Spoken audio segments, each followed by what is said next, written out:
Hi, everybody. We're live. I completely made a mistake there, but that's okay. That's okay. It's not a mistake. It's a happy accident. Welcome in. We are playing Star Trek: The Lost Frontier. I am your humble GM this evening. My name is Anita. My pronouns are she, they, and I have an amazing crew who are all very excited to get started, and we will let them start with their intros, starting with AJ. Tell us about yourself. Hello. I just threw us hot. I'm real sorry. It's all right. No time for prep. We're ready. We're ready. I'm AJ, also known as Husha Kid, and I will be playing Dr. Tixel Tix. Very nervous, very anxious. It's kind of right. It's kind of right that we started like this. Just anxiety. Let's just go. Let's just get this done with. My little anxiety ball. I'm still trying to find all my stuff. There it is. There's my stuff. All right. Hi. What's going on? Amazing. Next up, we have the ever wonderful Wasa. Good day, everyone. Wasa, they, them pronouns. I'm playing our pilot, Nalani Nadan. She, her, or they as well. Heck yeah. And next up, we have the lovely Sarah. Hi, I'm Osirix Franco. I play Taru, the Vulcan science officer. Both Taru and my pronouns? I don't know. Are she, her? And finally, last but not least, we have our chief of security. Milan. Hello, I'm playing the Bajoran, Dovam Baran, and my name is Milan, and we both go by he, him pronouns. All right. We've been away for a little bit. We've been away since end of December. Does anybody want to give me a piece of, like, a recap for some shiny momentum to add to the pool? Because last time we left off, we had some stuff happen. Everything's fine. Everything's fine. Everything's cool. Everyone's who they say they are. Mm-hmm. First of all. No one is an imposter. No one is an imposter. We totally are keeping our good friend Nara on board. That's totally sorted, and it's going to work out great for us in the end. There's no Section 31 at all. There's no Section 31. Not involved. They're not trying to kidnap our cool AI friend. Absolutely not. Why would they want to do that? Why would they want to do that? Our Lieutenant Commander of Security is not by themselves in a dark alleyway with anyone strange at all. No one. Perfectly fine. Remember, kids, if you're gonna follow a stranger into a dark alleyway, it'll probably work out. It'll be follow a fine. stranger into a dark alleyway, make sure you have your phaser. This is why you're not on the Saturday morning cartoons.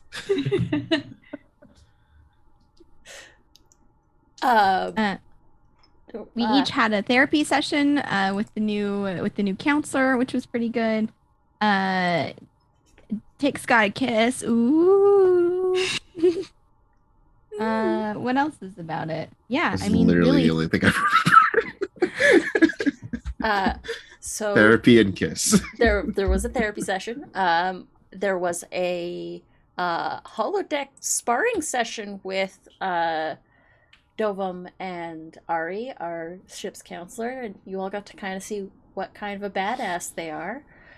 And let's see. Eventually, the group of you found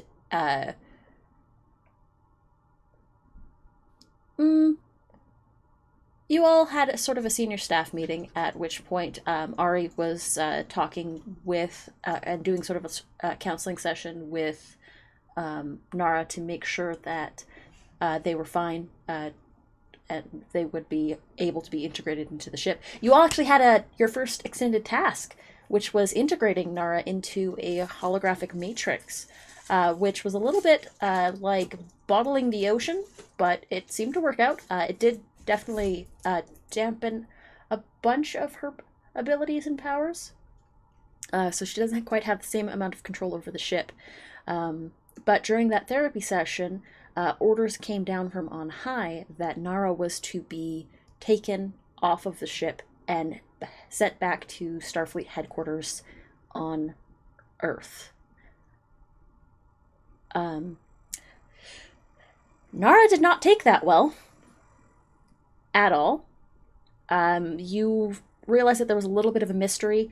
The person that sent the orders was not currently on Earth. There was a couple other sort of false flags.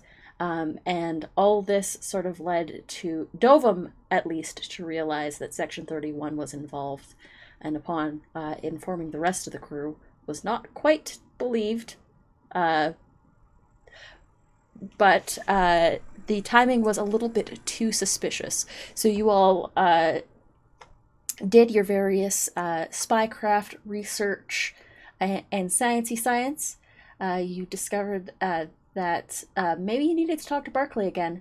Dovum set off to find Barclay, but upon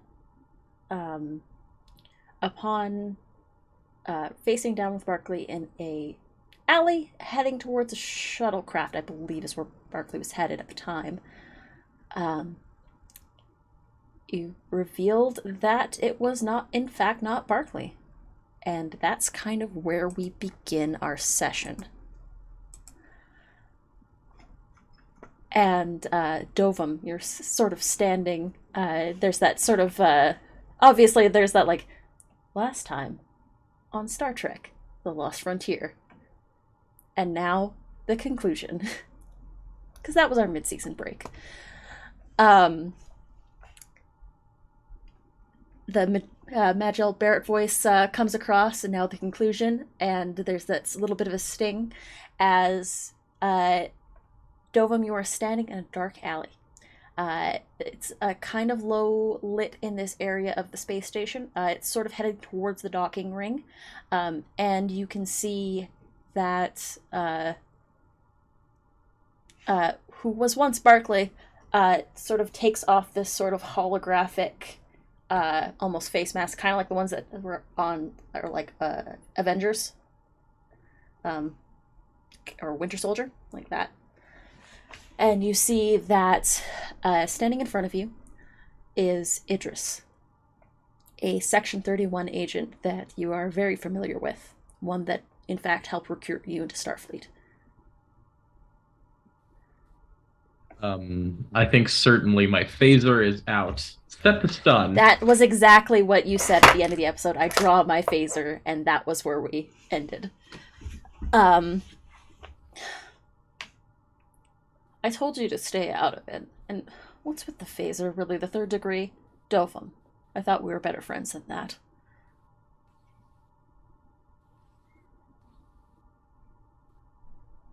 What's your plan here? What, Well, you think you could just waltz off with the discovery of the century and nothing was going to change? I'm following orders, Baran. I thought you knew that. Yeah, your orders didn't check out to even 2 minutes of scrutiny. So, how about you come with me and we'll figure all this out? Now, you can come willingly, or I can drag your sorry ass back in there myself. I'd really like to see you try, and as amusing as that would be, don't you want to see what I actually came here for? And he begins to reach into it. Their jacket. Nope. And I'm pointing the phaser. Hands up. You're really going to want to see what I have. I'll walk closer Mm-hmm. and grab it with my own hand while pointing the phaser lower down. Okay. They'll assist you also and like sort of open up the jacket so that you can reach for the inner pocket and pull out. It is a small isolinear rod. See, I come bearing gifts.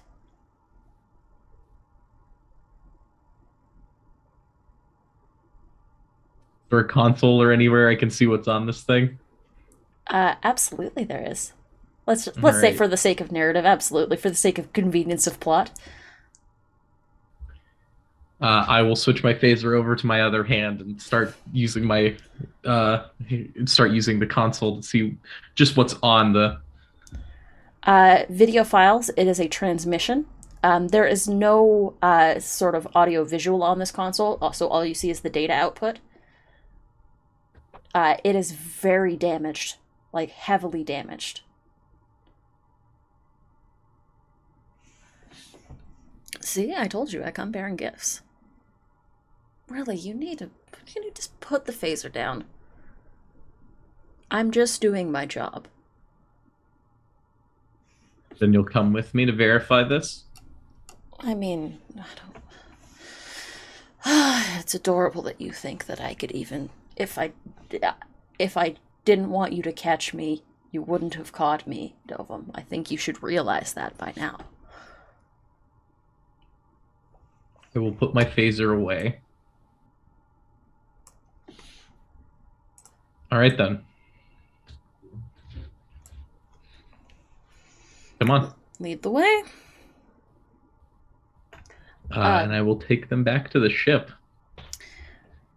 Yeah, Idris is sort of a little on the shorter side, but kind of lithe, mask, and dark hair that's like well kept and cropped. Human, and sort of steely gray eyes, and just sort of walks with you. All right. And comes aboard the Solstice. No hassle, no fuss.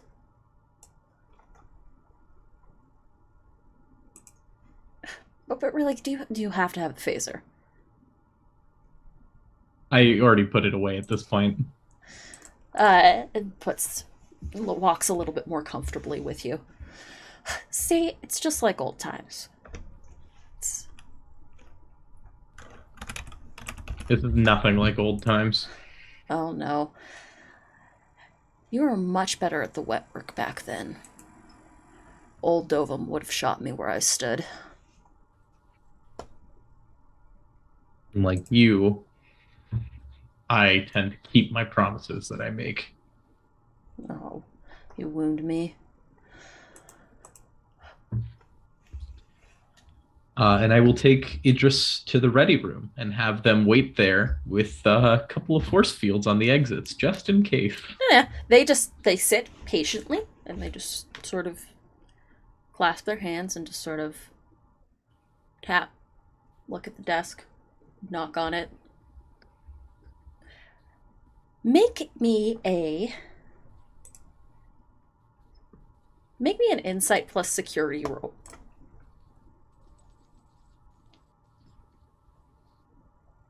That is 2 successes. What focuses do you have again? Weapons, espionage, hand-to-hand combat, infiltration, shipboard tactical systems, and improvisation. I would say that your specialty in espionage definitely applies, and you know Idris quite well. With 2 successes, I'm going to say, were any of them under your security, under 5? No. Okay. You know, Idris is surprisingly calm and, like, generally unflappable. But as you leave the room, he sort of keeps you've got I assume you have the isolinear rod in your hand. Oh, of course. Their eyes do not leave that rod as it leaves the room with you. Just sort of sits patiently. There's always that sort of unflappable nature, but there's like something else that's back there. I'm assuming at this point, at least one other member of the senior staff has come back to ask what happened, especially the captain. Oh yeah, the captain's captain, I think, has met you, looks at Idris. That's and there's like Barclay. this but like Still wearing the yellow engineering. It was just the face that's changed and is just sitting there. And I think as you cross into the ready room across the bridge, because it's just off of the main bridge, the captain sort of stands and looks as you walk in, and then walk out.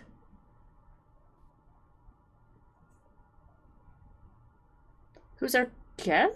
Who was our guest? Braun. Barclay, that's apparently was never here the whole time.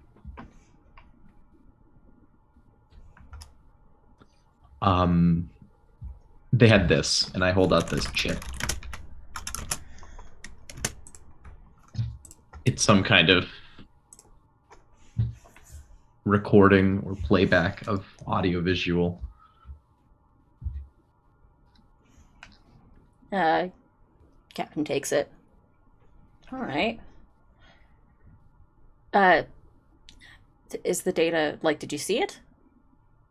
No, I didn't see what actually was on it yet. All right. And you trust them in there? No. So maybe we should put it on a pad that's disconnected from the system. Oh, I meant like you trust your friend. Oh, there's already force fields on the doors. Good to know. All right. Captain, senior staff, meet in the ready room. We've got a visitor.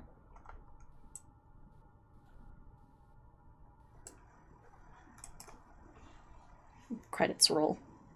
And it comes into the mighty meeting room.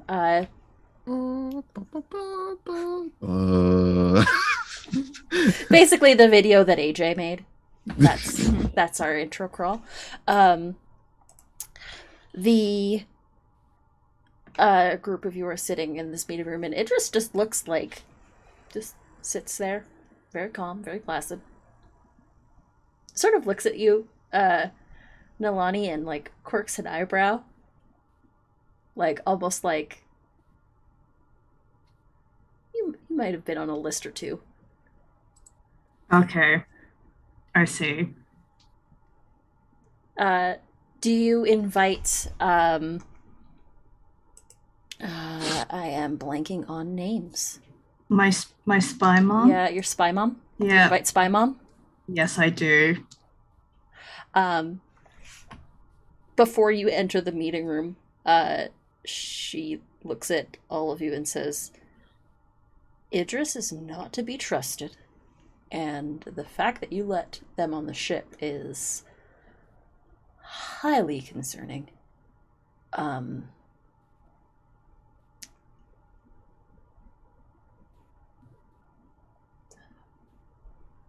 But if they got caught, there's a reason they allowed themselves to get caught.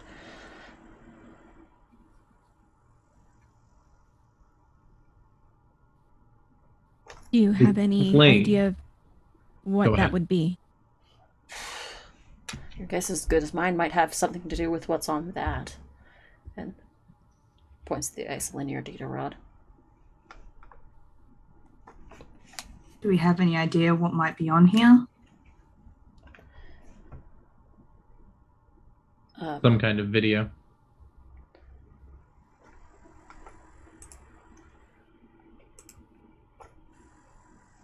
Do we have an isolated terminal in which we can observe the Absolutely. data? Absolutely. There's even one in the meeting room if you want to go in there and have Idris sit with you all and watch it. I don't see why not. I-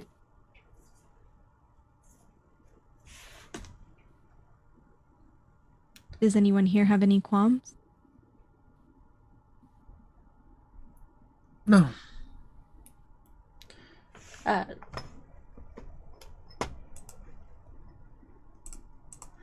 Sylvan sort of looks at the data, or like puts the thing into one of the terminals and like pulls up It's pretty damaged, but we might be able to fix up some of this at the very least. But you all make your way sort of into the meeting room. Took you all long enough.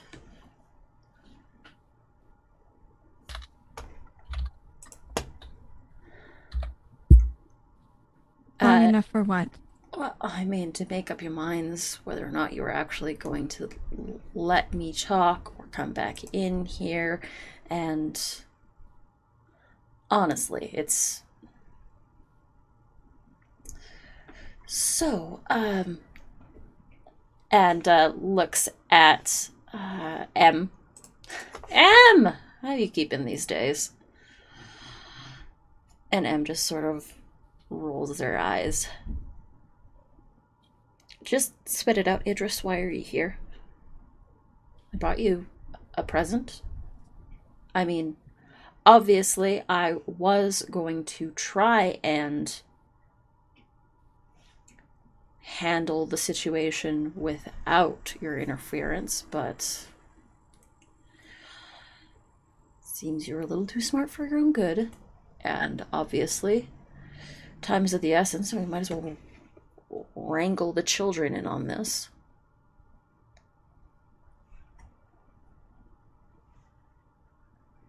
This plan seems highly inefficient. Mm, I question the motives. it's not necessarily inefficient, it's more just stylish.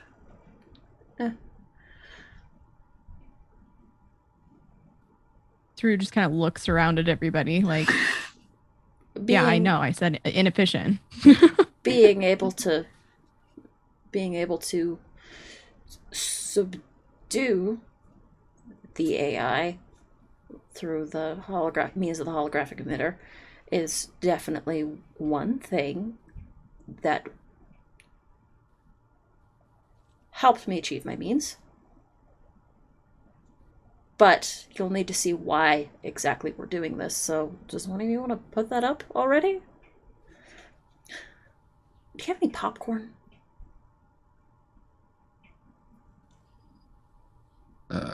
I just put up the display for. Can I assist in making this like as secure as possible, or making sure that like whilst this is all happening and we're sort of effectively like defragging this? Absolutely. Yeah, because I don't trust this individual at all. Oh no, you should not. You should absolutely not trust Idris. Why would you ever trust Idris? Idris is just a nice guy, though. Mom, Aggie. While your mom this is Is happening, livid. I would like to. Go ahead. I was going to say, while this is all happening, I'm going to circle around to the other side of the table to stand behind Idris. Yeah. Just put one hand on their shoulder and just not to the point of causing any damage. Oh no, they But just lean into your arm. Bone crushing grip, though. No, just leans in. You're adorable when you're angry. You're all adorable when you're angry. Well, so Nilani, what did you want to do? You're trying to... wanted to assist in the defrag in case like anything comes out, like protect. It's like a way to sort of just protect the systems as well and ensure that this doesn't, even if it's an isolated system, negatively affect anything. For sure. Because we've seen Nara hop from like ISO systems into other things as well. So Nilani is hyper just wary. Hyper vigilant right now. Make me a reason plus security roll. Difficulty is going to be 2. Okay, do I roll 2 dice? Yes, 2d20. Double 7s. Nice. Yeah, that's definitely reason and security. Yep, that's fine.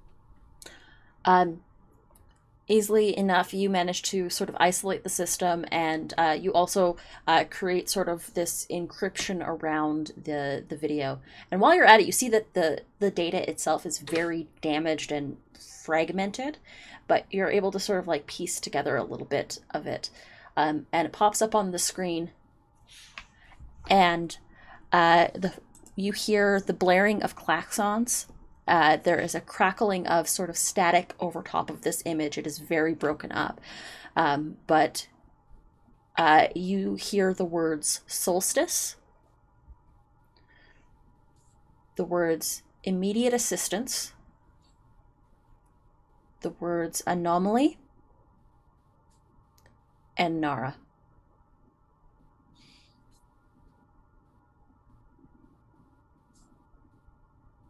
Is there a date on this? It is 10 days from now. Wait, 10 days from now?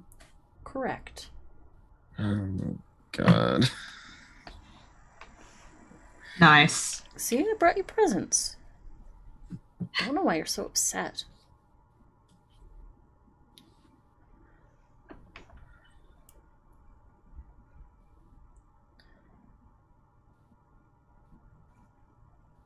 So this is a recording you- from an And anomaly. you can actually see, like, it looks like it's almost a scene on the bridge. There is sort of the flashing of the red alert lights. There is sparks flying, and you do see that there are, from the portions that you can make out, there is a body on the floor of the bridge. A recognizable body? Very fuzzy, hard to tell. Red uniform.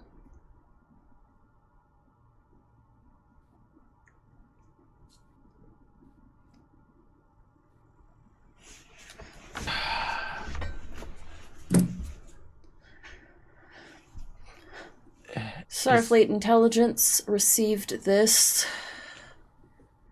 around the same time as the anomaly appeared. Obviously, it fell under our purview. Idris sort of looks. And then when reports came in about how the Solstice intercepted a AI called Nara,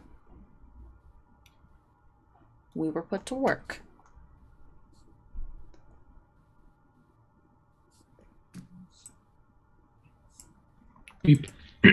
Let's be perfectly clear.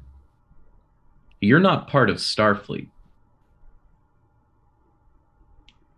Oh, Any that's- orders you make has no jurisdiction in Starfleet. Oh, it's adorable that you don't think that we have any jurisdiction in Starfleet. It's very cute and naive that you think that.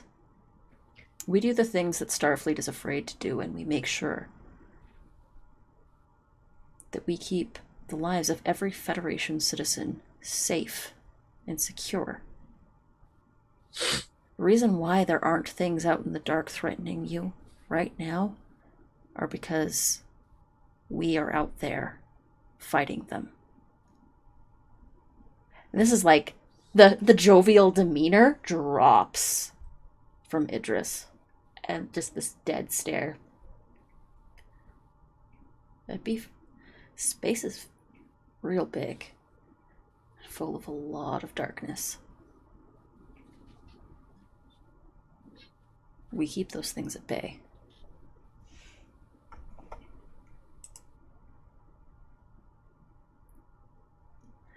And hearing about an AI named Nara and the name Nara coming up in this transmission, let's just say that Starfleet hasn't really had the best track history with artificial intelligence. Control, Athena.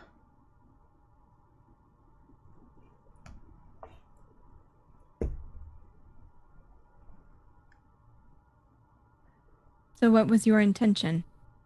To take the AI under custody? Take the AI under custody, secure it, until we knew more about what was happening. Yeah, have you even tried to clean this up a bit? That's about as far as our engineers could get it. Maybe you'll have more luck.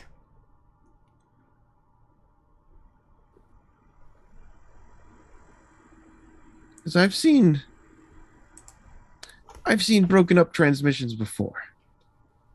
Just because they say unnamed doesn't mean that they're naturally the cause of that thing. I understand that you're taking all the precautions at hand, but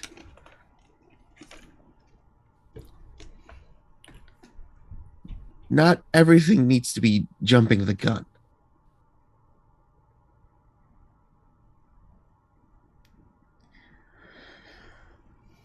Son, I don't think you quite understand what our job is out here.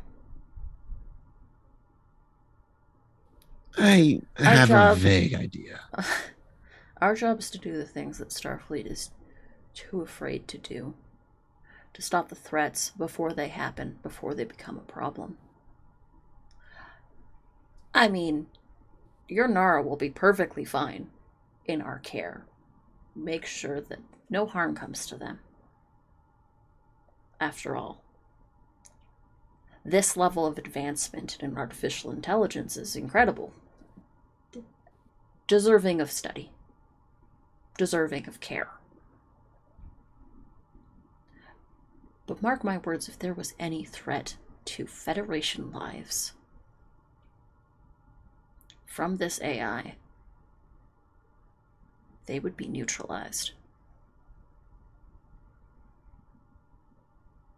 With extreme prejudice. And that's the problem. What you don't understand is that these AI that you keep on mentioning are more than just AI.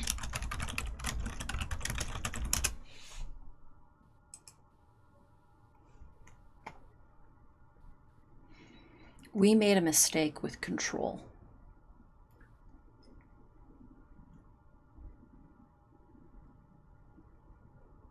We're not willing to make the same mistake twice. Because the threat is a lot bigger than just this. Is Tix aware of control? Ooh, make me a reason plus science roll. That's not bad. 2 successes. Just barely.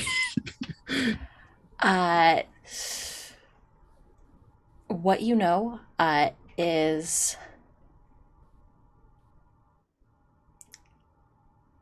I got a 10 and 11. If a that. 10 and 11. Yeah. So with 2 successes, your brain sort of racks it. It was going to be a really high roll. It was going to be like a 3 or 4 success is what you were looking for. Because this is like a Section 31 dirty secret. Mm-hmm. And I need to roll even. if you want, you can roll. Yeah, do the the- shady people The need shady, to roll? the shady people, Hey, shady shady people people, can can you also make roll? me a roll. Shady people can also make me a roll. And I'd say that focuses in espionage definitely apply. I rolled a 2 and a 4. That is 4 successes. Yeah. I rolled a 5 and a 9. Hell yeah. That's still 3 successes. Mm-hmm. Dovum, you know that Control was Section 31's threat assessment system. And it was part of the data center at Section 31 headquarters. This is old knowledge. Like, this is old spy knowledge. This is like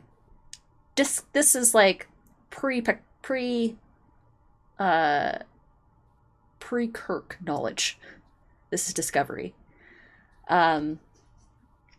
They started a threat assessment program named Control in order to, after the Battle of the Binary Stars, to Nilani, you would know, after the Battle of the Binary Stars, they created Control as a threat assessment program to find any threats to the Federation and neutralize them. Now, Control went a little bit wonky because they realized that the Federation was a threat to the Federation. Like most AI do.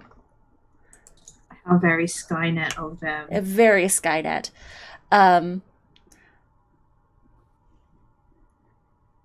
So there's a couple different examples of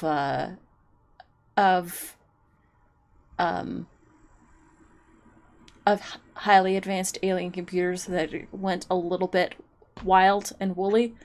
And Control is one of Section 31's dirty little secrets. That if you're in the know, you would know that it was taken care of by Michael Burnham and the crew of Discovery, but it's unsure what happened to them after. Does Tix know about the other AI other than Control? There's a 'Cause couple. I feel, There's I feel a like, couple different examples of Yeah. of AI, and because I don't think Tix would, based off of that, Tix would have heard of rumors of Control. I don't think he. yeah, they I think you would. known. I think you would have heard like rumors or ghost stories, but like Yeah. of like AI that were set to do a certain task and then did not fulfill that task to their ability and had to be shut down. Mhm. You do also know that Nara doesn't want to go. Nara wants to continue. I'm trying to. The thing that I'm trying to figure out is that Nara's fascination is with culture and living beings Mhm. and learning more about that. Yeah. And it seems Mhm. like their purpose is very much different and non-threatening than most AI. Mhm. And I'm trying to figure out Yeah.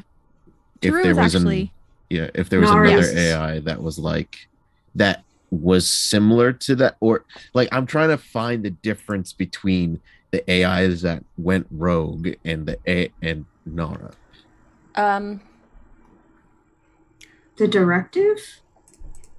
Because Nara would effectively follow sort of the Starfleet Prime Directive of Discovery and all that, whereas Control was more security and Mhm. threat neutralization. Mhm.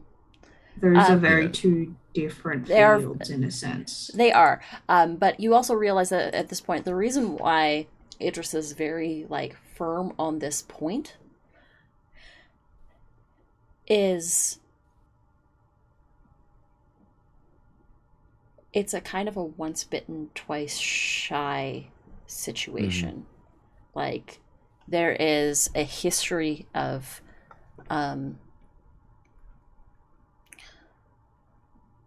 there's a history of androids that are programmed to like have a directive and like just to explore their existence, like Commander Data, like the androids in What Are Little Girls Made Of from the original series.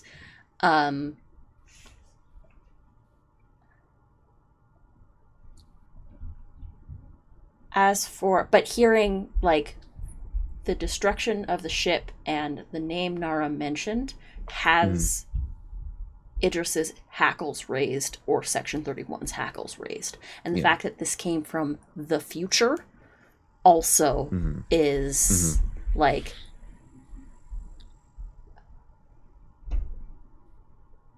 and there's something anybody who wants to can make me a insight and security roll to sort of like take the measure of Idris right now. I would actually wanted to take an aside with the captain for a moment. Absolutely. I am just getting barely. successes. I got 2 successes. I got a 10 and a 3. I've got a 5 and an 8. There is something that Idris isn't saying yet. But there's something about the way that they said there is more to this threat than just that video. What else do I- you have? Well, cut from there though, real quick to Dovum because you wanted to talk to the captain. The captain's just sort of been listening this whole time and like looks at you. I wanted to say this like a little bit out of earshot of everyone else Yeah, while for they're sure. Walks over to the side. fussing. There is no universe where I would say we turn Nara over to that. But maybe Noted. And what do you Putting- suppose we do about it though? maybe Nara should not be a part of this mission. Okay, then where does Nara go? Because if Nara's not on the ship, then Nara can easily be taken by Section 31. There's no good options here. Dovum.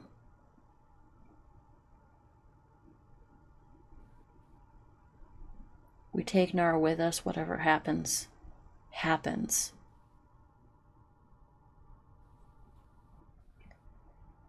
We leave Nara here, Nara winds up getting taken away by Section 31, or studied by the Daystrom Institute. Both places that Nara has made it clear that they don't want to go. We're going to have to make a hard choice here. I'm watching, I'm listening. Ultimately, I think the decision is going to be up to me. Captain, we both saw that video. And we both know that there are only 2 people on the bridge who wear a uniform like that. 3, actually. Well, we don't have our first officer yet, do we? Havar, No, right. Nalani, me.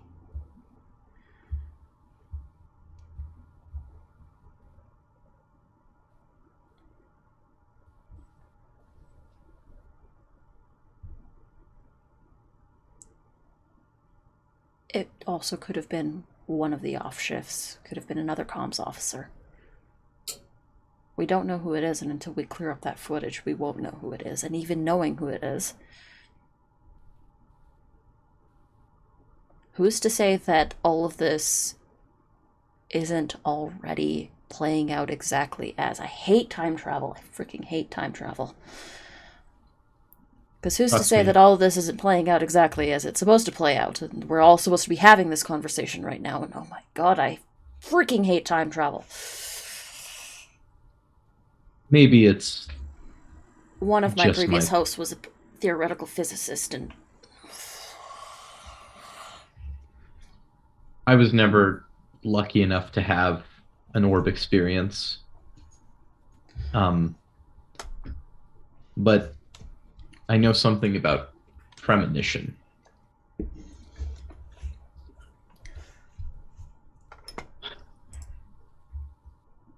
Fate, at least from what we believe, flows like a river. And you either go with the tide or you let it carry you against your will. You'll end up in the same place, but only one of you will be ready.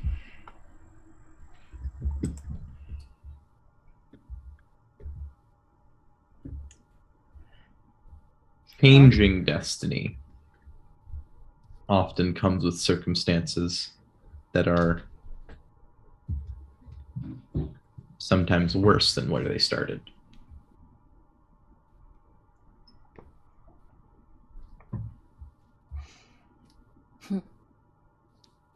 well,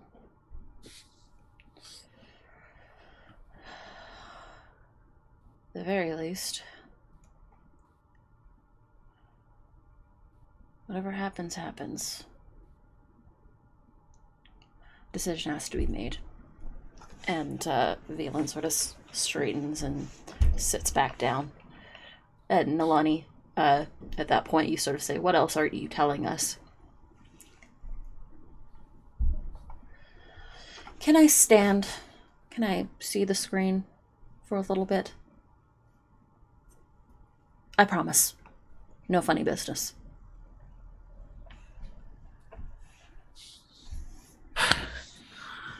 Go right ahead. And They stand it straight and walk over to the screen, tap a few things.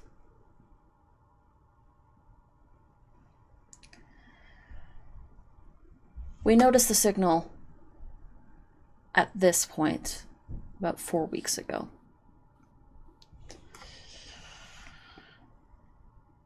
It seemed like a stable wormhole at the time. We sent the... I need to double check the name of the ship that you all are supposed to be going after again. Rally. The Rally. Mhm. We sent the Rally to investigate.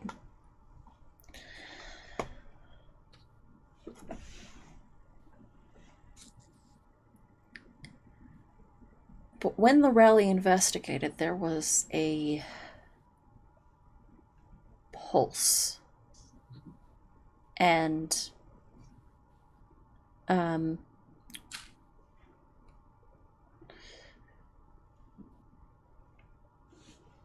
you see Idris pull up the star map, and this pulse that emanates from this emanates from the Typhon Expanse out throughout Federation space. Tachyon particles. And Taru, you hear the word tachyon and you immediately know. This is some time bullshit, obviously. This is definitely some sort of temporal anomaly. And at the same time that the anomaly appeared, we received a transmission, which is what's on that data rod over there. We send the Rally to investigate. Another shockwave goes out. Another signal. And you see Idris pull another isolinear data rod. Put it in. And you see an announcement from a Starfleet general that you have never seen before.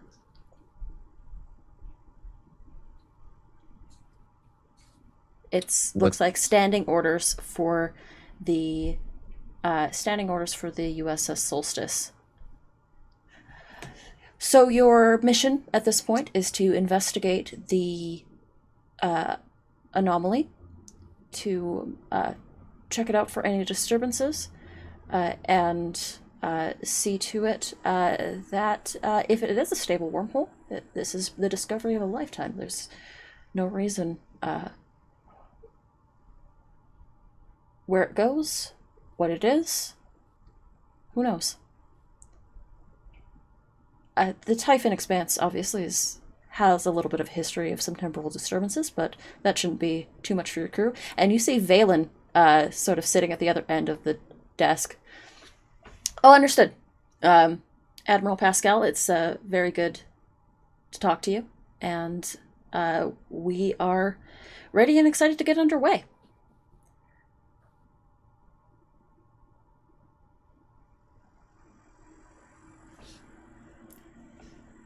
See, that's not Admiral Pascal, is it?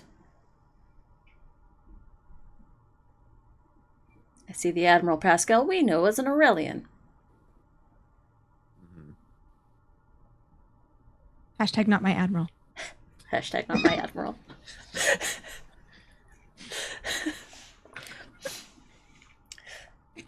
What's the date on this one? It is the exact star date that the Solstice was sent out on their mission. And it is almost the exact same briefing. But just Admiral And Pascal is not. Valen looks and like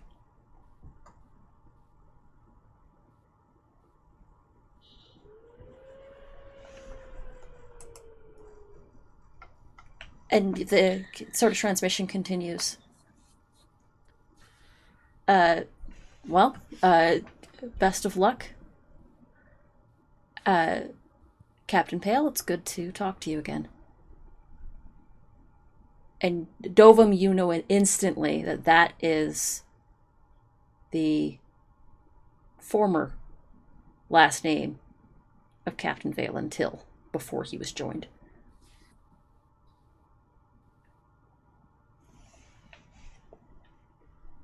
An AI goes into a temporal anomaly, and things begin to change.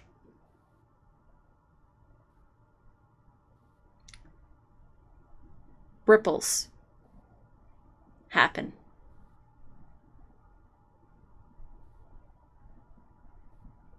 I don't know if we're seeing alternate timelines or if the anomaly is the cause.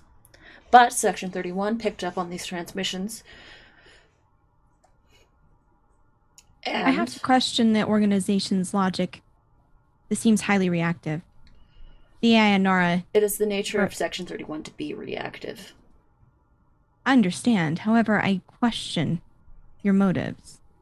You see, if you had read the report that we had submitted, you would know that the AI Nara only responded with violence when treated thusly, seizing them from a place where they feel safe, forcing them into confinement, would cause that reaction, a self-fulfilling prophecy, if you will.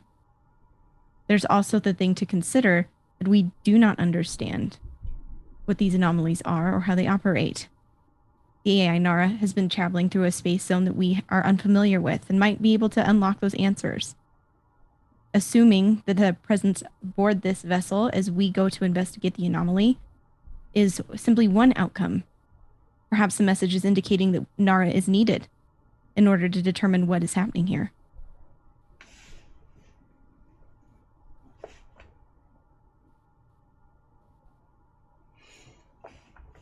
Well, if you're willing to take that risk and the responsibilities that go with it.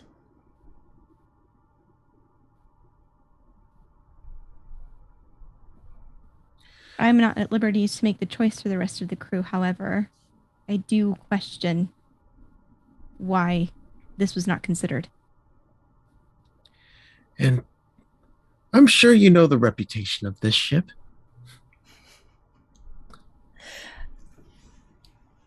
Oh, I am well aware of the reputation of this ship. Yeah. Maybe in an alternate universe, you're actually worth your salt. Take it from someone who's been on this ship the longest. We give people second chances. We give people another chance. And as you look at me, I am a being of science. I am also a being of poetry. The future is forever being written. This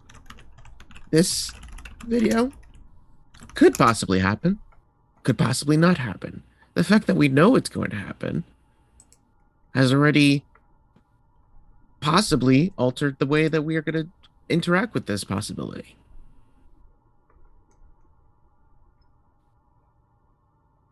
The fact that we need this video cleared. And as long as Nara is within the walls of the solstice, they, as far as I'm concerned, a part of the solstice.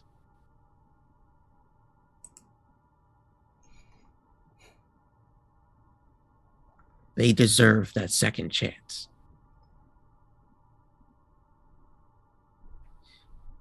Nara only wishes to learn about people, about culture. That is their main directive. But as they are figuring more things out, Nara's not like most AIs.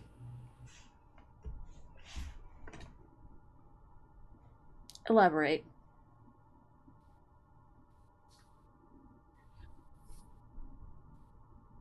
From me talking with Nara, Nara has expressed more emotion than any AI I've read in reports. A computer that can feel? A computer that can feel. So you're saying that this computer is this artificial intelligence is emotionally attached and invested in a crew of a ship. And I'm saying this. I'm So saying what do you think would this happen? AI is more than a person. What do you- Is more than just AI.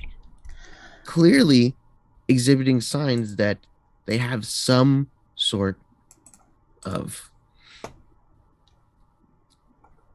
There's no word equivalent to humanity that is not just humanity, just beingality or something. I don't know.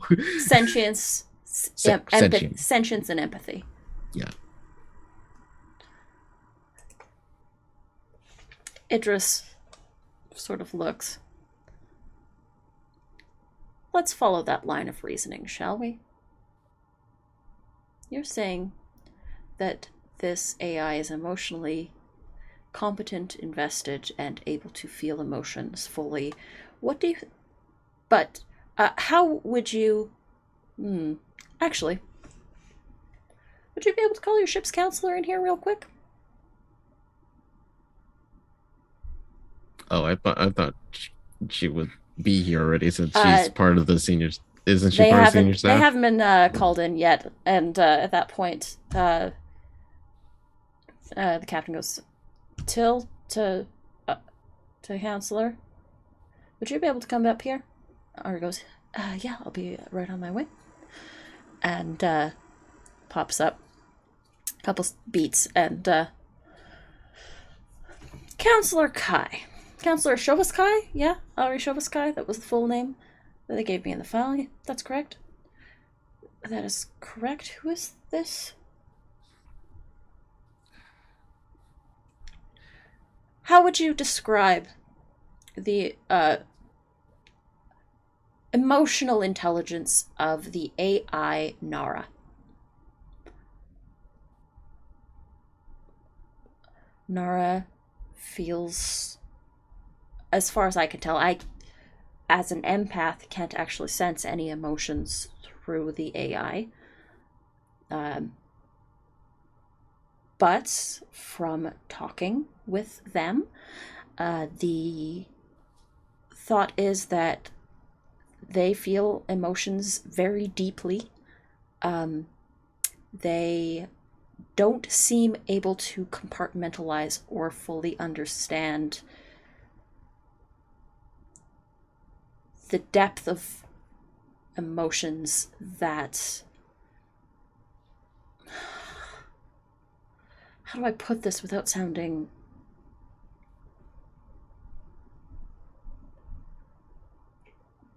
They're maturing, but they're not mature yet.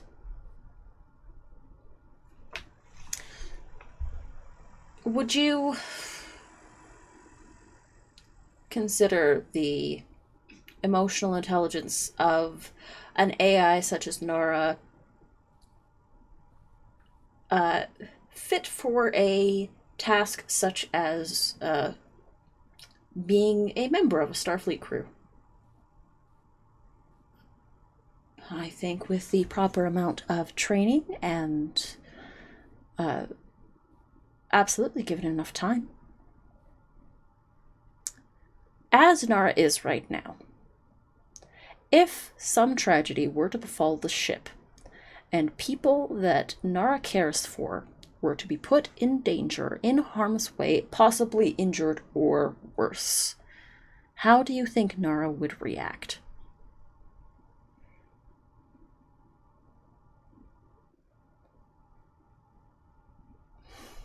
And you see Ari's face sort of drop.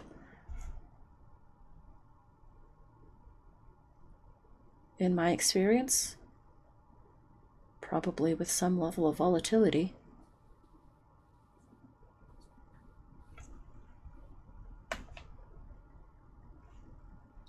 But also with that line of logic, I shouldn't be a doctor then. I'm not saying that Ari isn't an Ari sort of... I'm not saying that Nara isn't a being of empathy and care and compassion. Absolutely, they are. They're fully capable of ability to compartmentalize emotions, but they're still learning. They started off on a basis of fear, and fear was what drove them for a little bit. They're still getting over that. What is this about? Doctor, might I ask you a question? Do we have an understanding of how quickly the AI can learn? Is this to Tix or? To either of the doctors. Yes. True's kind of looking Yeah. at both of them. As far as I can tell, Nara's learning every single day, every single moment. And every time we give them a piece of information, they learn from it. They analyze it, and like the counselor is saying, they're able to emotionally view it. And by the logic of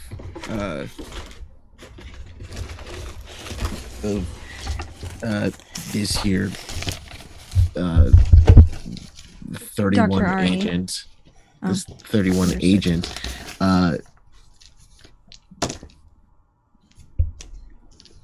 I from how Ari also the counselor also described how the progress of Nara, I basically went through the same exact thing. I started in fear. I I am very not much qualified to have been put in the position that I am in now.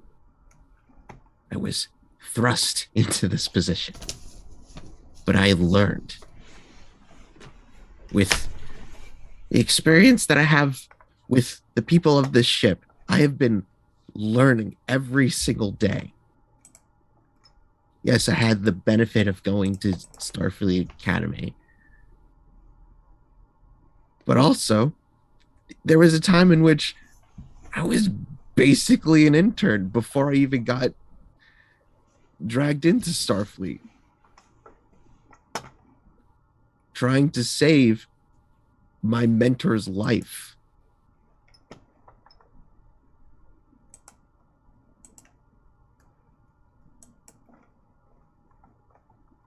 Well, So excuse me for not trying to give that same hand that was given to me to give to Nara. As long as Nara is with us, Nara has been learning.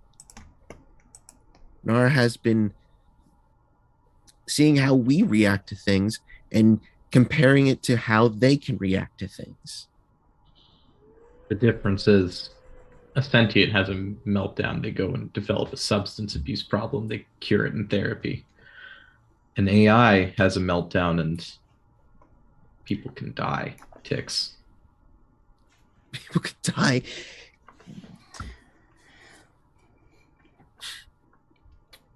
Yeah, and I messed up, and people could die because I'm a doctor and I'm supposed to keep them alive.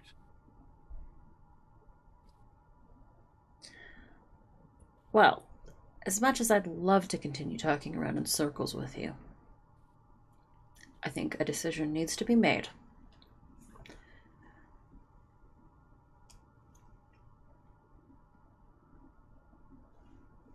Either you release Nara to my custody. No harm will come to them. We'll make sure of it.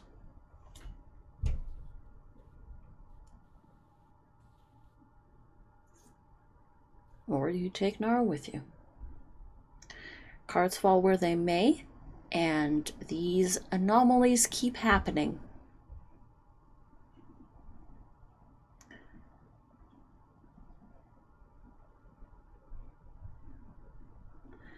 And you see Idris put up the screen again.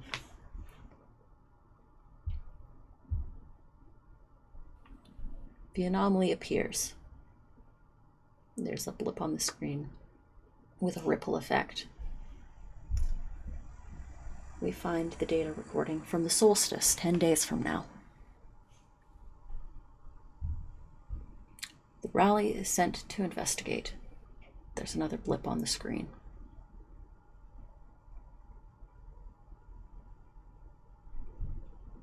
There's 2 more blips on the screen.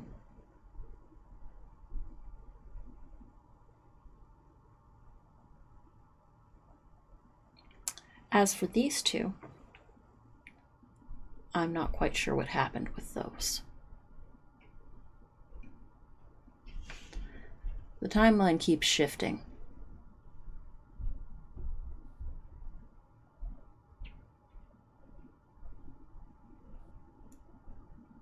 And if Nara is involved somehow,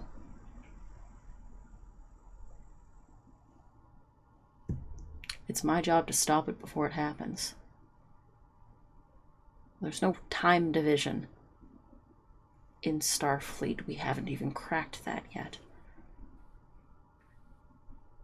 GM's note, technically there is, I know, but Idris doesn't know that.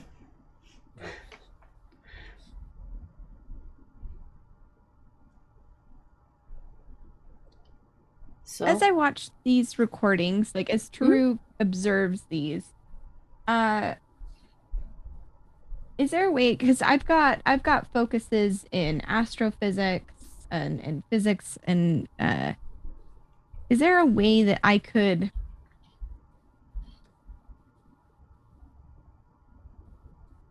I'm trying to articulate what I'm thinking here.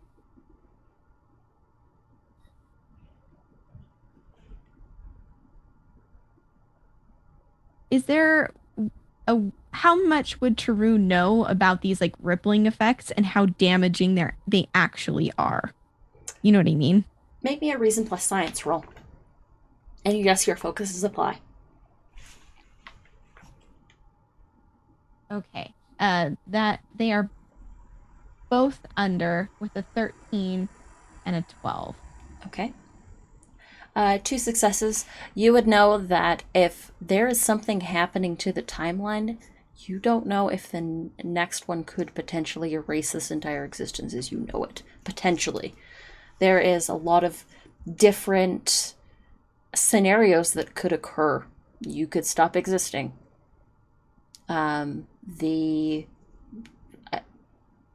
There's any number of different things that could happen with these different ripple effects. But as for, it's obvious that the anomaly is causing them somehow. But as for what, there's any number of things that could be potential harmful things that could happen. Messing with time is dangerous business. Correct me if I'm wrong.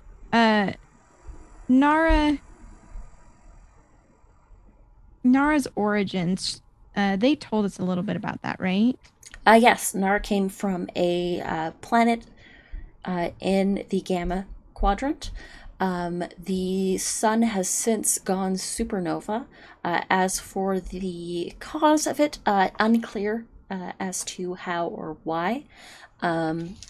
In fact, as a matter of fact, there was someone that was looking into that for you, who rolled very, very well. The captain, who actually does have a focus in ancient technology, was able to also discern that the probe that from the Matador's records, the probe that that carried Nara all this way, the technology on it was ancient and probably also on its very last legs. It was able to travel at warp, but Valen was able to pull together a little bit more information for you. At one point, Valen was on assignment in the Gamma Quadrant and was studying the supernova that would have been the Nara's point of origin, and did find on several planets that were sort of like rogue on the outside of that supernova, did find similar technology. Remnants of similar technology to Nara, and had made a log of it in his time on I believe it was the Galapagos, right, Dovum?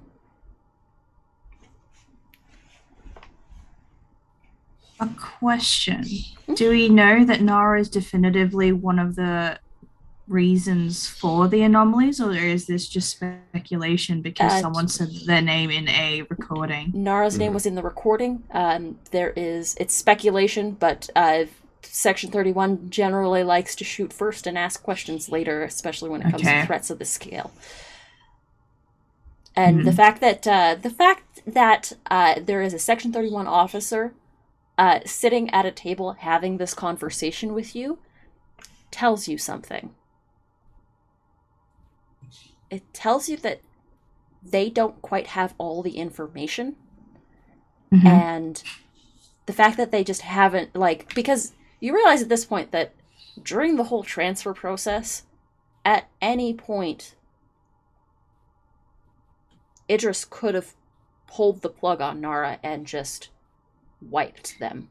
Yeah, I feel like Nalani is sort of like, are we doing your job for you? Is sort of Nalani's thing at the moment, because that might actually be something similar. The fact that you're sitting there having a conversation with this person tells you that there might be a card that Section 31 either hasn't played yet or Section 31 isn't willing to play yet. I see.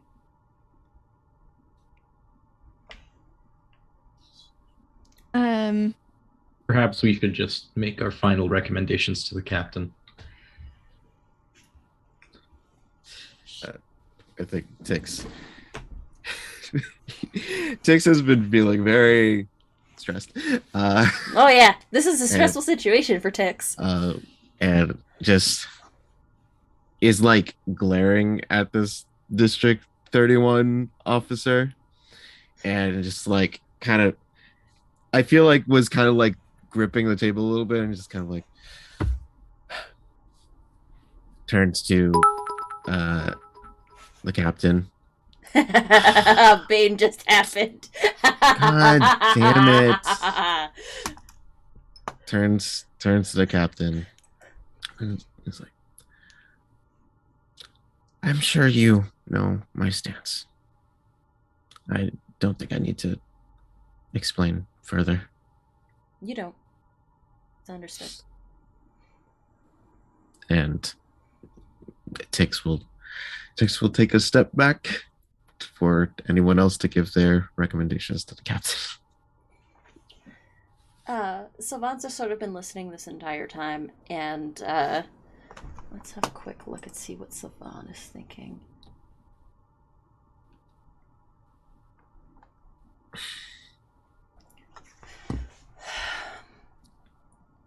Listen, time travel really isn't my thing. And that's definitely more Taru's deal. But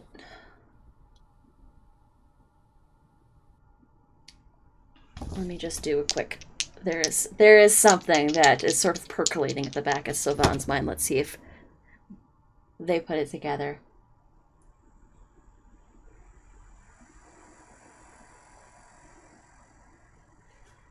A warp field passing through an anomaly such as this might create some kind of tachyon pulse that's causing these ripple effects. If that's what happened to the rally, the mission report said they sent through a shuttlecraft first, correct? With the pilot and the first officer? And Valen, Captain looks and says, "That's correct. The warp field might have generated some sort of tachyon pulse coming through the anomaly. It's unclear. I'd need to study the anomaly closer to know exactly what happened. But after the shuttlecraft went through, the last report from Lorali was that they were setting to go through themselves, correct?" Again, yeah, that's about right. That would be your second blip. First one happened when the anomaly appeared. So that's 3. I don't know about the fourth, but If we're dealing with time travel, is it possible that that fourth is us? Possibly. Your guess is as good as mine, but how would we have been able to have caused a blip several days in the past? How would we be able to get a message 10 days from when it happened? Well, technically, looking at the timestamp, 10 days from now, but this Starfleet received this at the same time the anomaly, which was about a month ago. It's I don't know. possible Time that travel's something else hinky and it is gives me a us. headache, but... And the captain looks and... You're not alone there.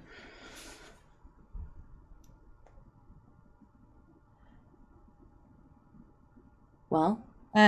True will kind of stand up and straighten her uniform. Captain, it is my recommendation that we keep the AI known as Nara aboard the Solstice for now.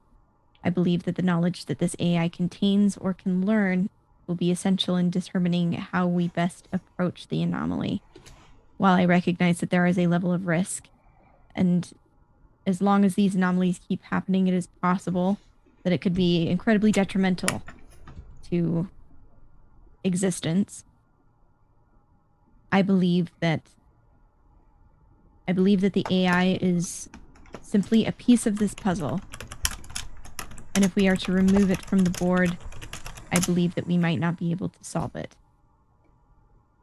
I would also recommend any abilities that I have to the counselor in assisting Nara with regulating their emotions, given my particular upbringing. I believe that I'm uniquely qualified to assist in this, given that I have already undergone the Kolinar. Em, who's also sort of been sitting and listening to this. That's actually a pretty good plan. Having a Vulcan teach an AI how to suppress their emotions. That sounds so weird. It's like a computer teaching a computer.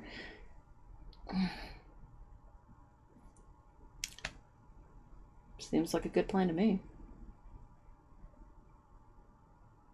If we can continue to have the AI operate rationally, choosing reason, perhaps we can keep any negative reactions from happening. At this point, Idris, I was really hoping you would make the right choice.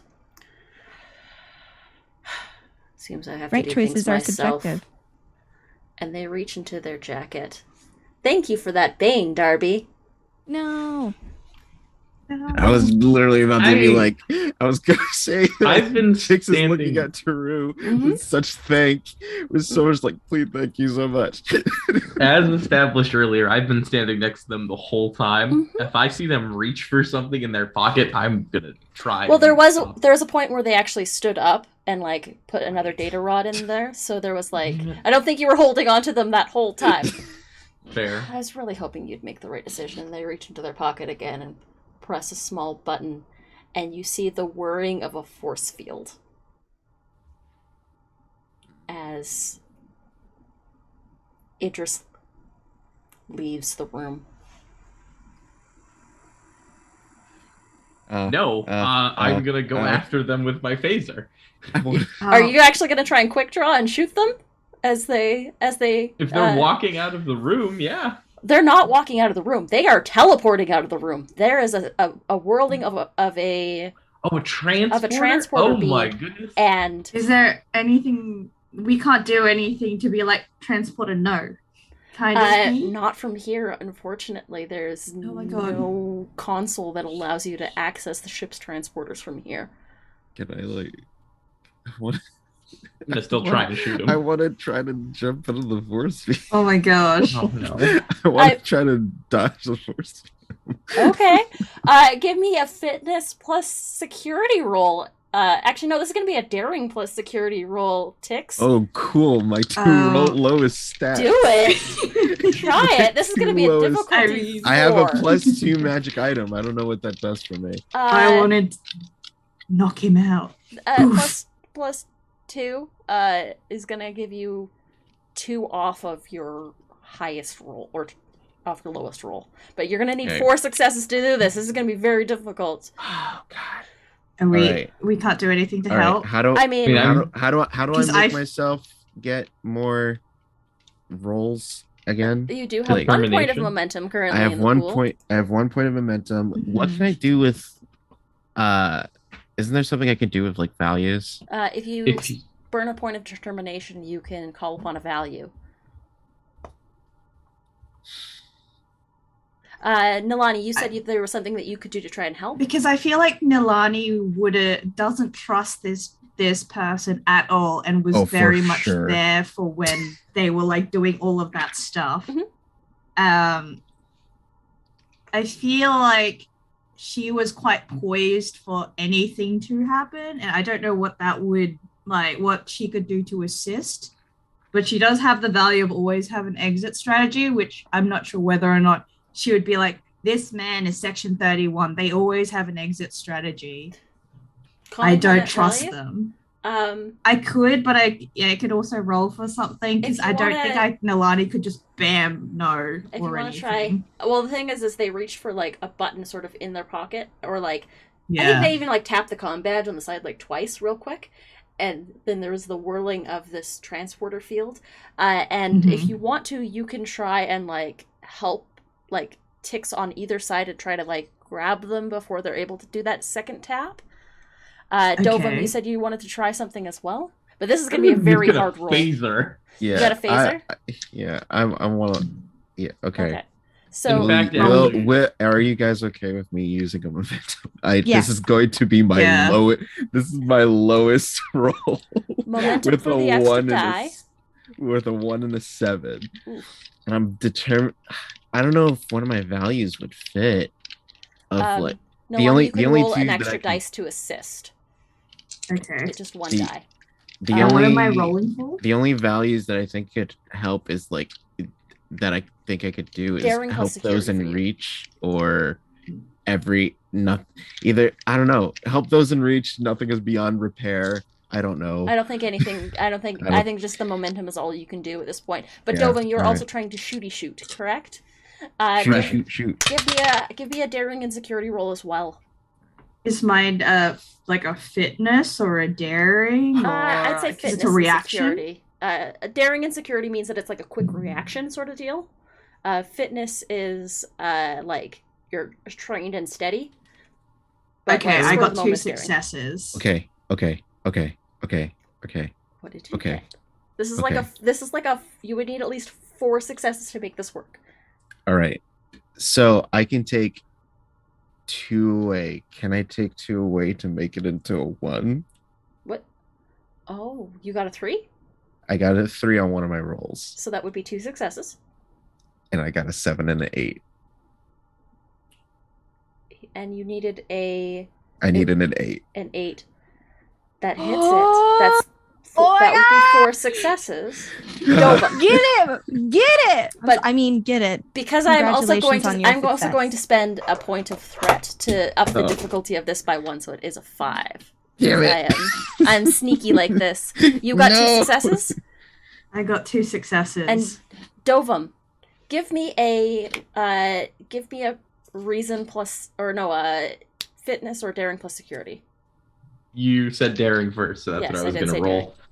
daring. That's 3 successes. I was looking for it because I remember there being something about adding threat when you attack or something, but I couldn't find the section. There is a mechanic when you add threat to, like, when you attack someone, like, without provocation or cause. But, like, this is, like, you all trying to, like, team up and stop this person. And at that point, like, you see, like, I really thought you'd make the right choice. And there is, like, the single tap on the comm badge, and you hear a chirp.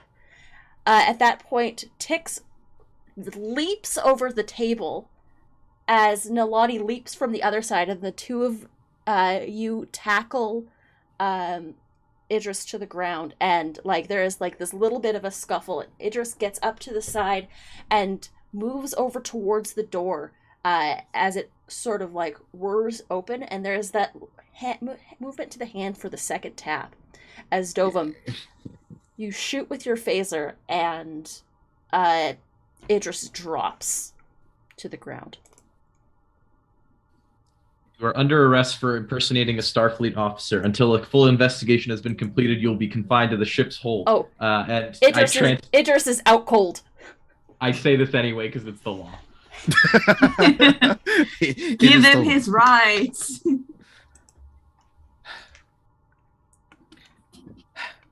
Nice. Idris has been neutralized, y'all, and I think at that point, that's where we're going to take our break for the night, because we've been at this for a little bit.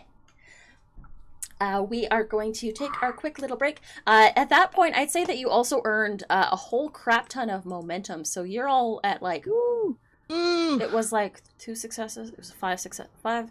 It took you 4. You got 2, so that's... And then you got 3 from Dovum. Yeah, so 4. That's 4 momentum. So yeah, we're going to take a quick 10-minute break. Y'all are loaded up on momentum. Let's see what other stuff we can do once we get back from break. We'll talk to y'all soon. Bye.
And we're live.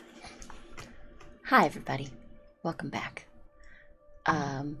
Welcome back to the next half of episode 5 of The Lost Frontier.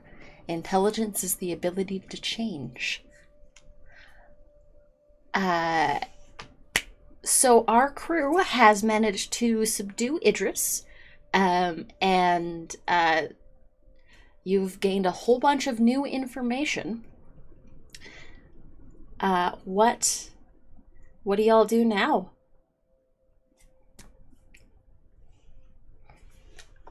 What's the plan?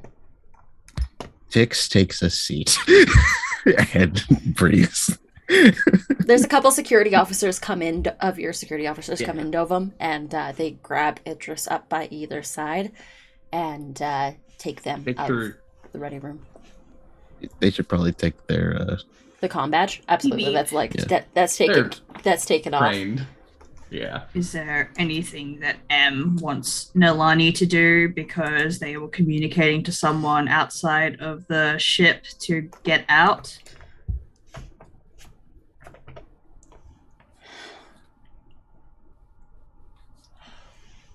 Well, I'll send some of my teams out to see if they can find that ship and scan through the station. I think it might be best if I take Idris into station custody, if that's all the same to you. I mean, I actually would prefer if we can keep an eye on them on the ship. Less You've- ways to escape from a station. well, I mean, you've all got a mission to attend to.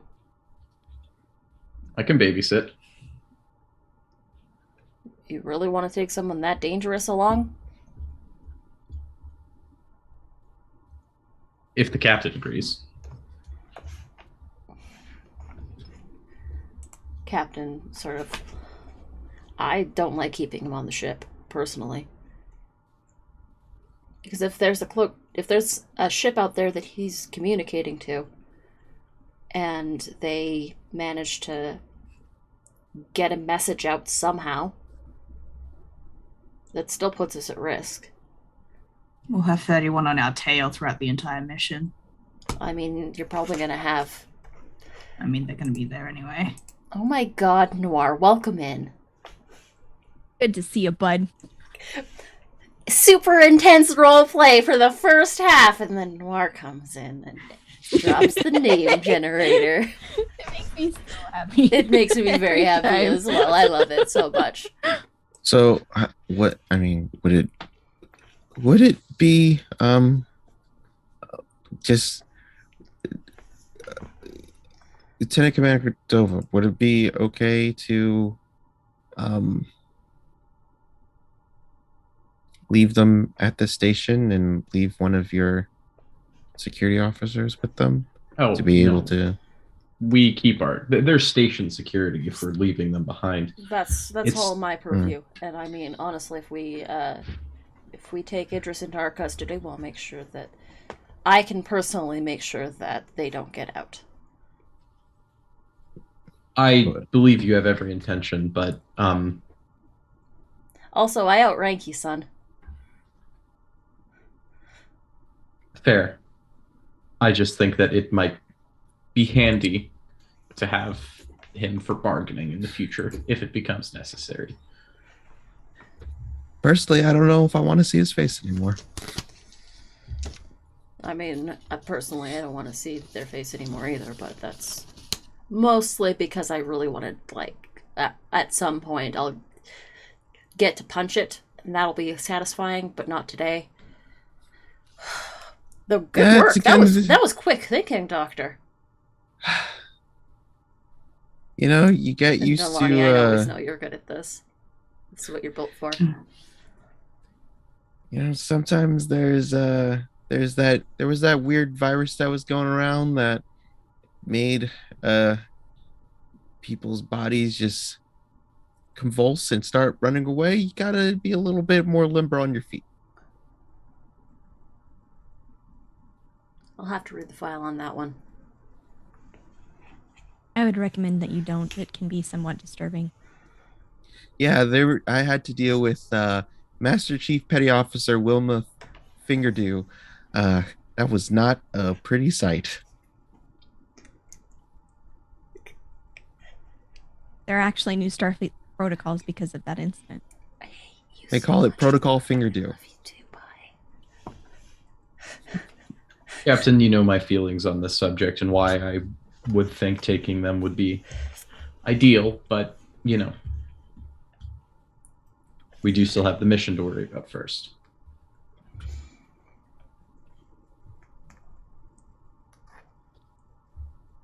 Just seems like the only the person who knows the most about the anomaly.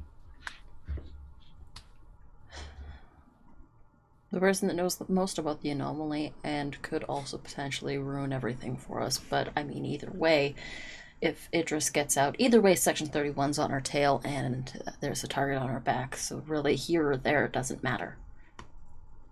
It's just a matter of being able to deal with the devil you know or the devil you don't. Well, it's our. Regardless, we now have information about this anomaly, and given that we are a science and discovery craft, it's now our job to look into it more. Well,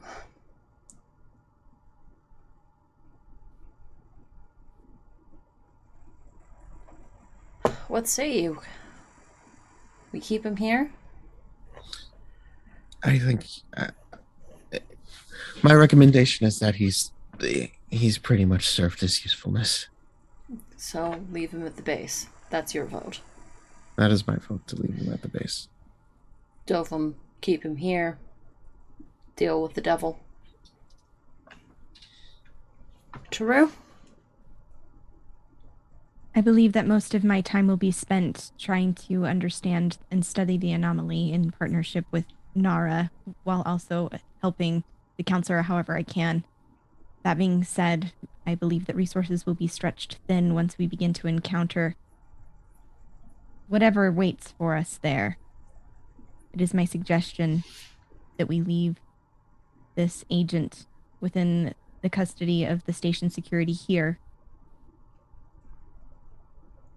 I believe that whatever information that they have that they believe is useful to our cause, they have already disclosed. Anything else, we would be hard-pressed to get, and would only be a drain on resources. You know where I stand, Valen. We can handle them. Make sure they don't get into too much trouble. But either way, you're probably going to have a Section 31 tail. If it's not Idris, then it'll probably be someone else.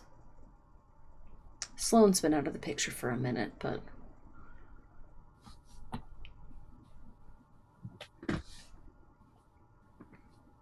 who knows if he'll pop his head up again.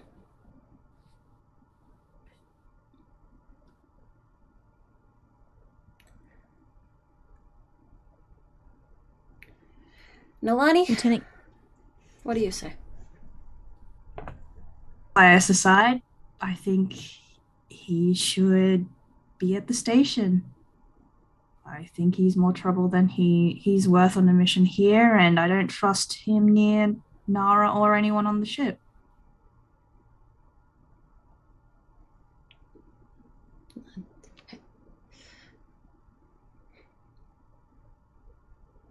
Captain takes all this sort of under advisement, nods. And if this was a democracy, that's how it would go, but ultimately the decision is mine. Looks at Emrys Greaves.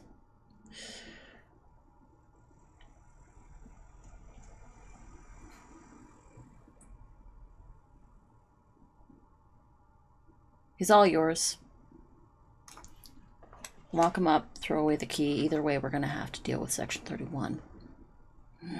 Just, as much as I hate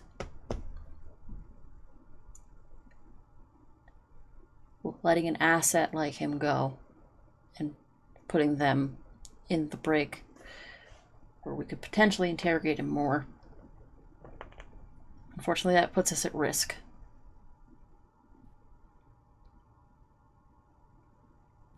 I'll relinquish Idris to your custody. Just if you get anything else out of them, anything at all, valuable intel, we have to try to not go in uninformed here. We're flying without sensors. And if there is some sort of time travel shenaniganery happening, best to go in with as much information as we can. So please. Em just sort of looks and says, I've got your back on this one. We'll make sure that you get any and all information. Anything that we can get, it's yours. Sorry, Baron. You're the captain. I follow your orders to the letter, sir. All right. Dismissed. And M sort of stands and straightens. Lieutenant Commander, you want to show me the way to your brig so that we can remand Idris to my custody? I'll help escort him personally. And I will lead them there.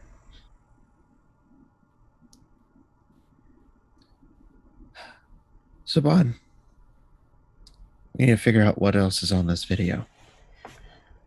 Taru, you want to help tag team this? I think Nara actually might be able to help us too if we all put our heads together. I find this acceptable. I would be happy to assist. Science lab? Science lab. Science lab. And Savan very excitedly tucks out of the meeting room. Nalani, what do you plan to do next? I feel like this piqued Nalani's interest in Section 31, and probably will wait until Lieutenant Commander Dovum comes back just to sort of security team up, chat, etc. Science But bros and otherwise, security bros? Yeah, security bro it up. But she will definitely be looking more into Section 31 as well. Whatever they can do to help keep the place secure. Section 31 is kind of a ghost story for a lot of people who, there's rumors in the intelligence community, there's rumors that there was a Section 31 agent that was aboard DS9 for a time that tried to recruit Dr. Bashir into their program. But it's mostly hearsay, conjecture, nothing super official or on the books. Okay. And the things that you were able to learn about Control were just things that M told you one night when you were drinking. Oh, okay. M spilled a couple state secrets your way, and that's where you heard about it. You didn't necessarily hear the word Section 31 attached to it, but M knew a little bit about their dirty laundry, and was able to share that with you during your sort of tete-a-tetes and training. Okay. Cool. Dovum, the transfer goes off without a hitch, and y'all are able to put binders on Idris, who goes with M. Looks at you, eyes kind of swollen shut a little bit because your doctor's got a little bit of a mean right hook. As much as I'd like to tell you that you're making a mistake, Dovum, I don't know if I would have done any different in your position. Though next time, set the phaser to kill. Oh, I'm already counting on that. You and I both know you aren't going to be here forever. No, I'm not. Talk to you soon. And gets led into a holding cell. Force fields come up.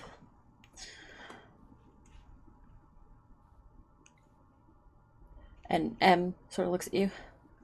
To your satisfaction?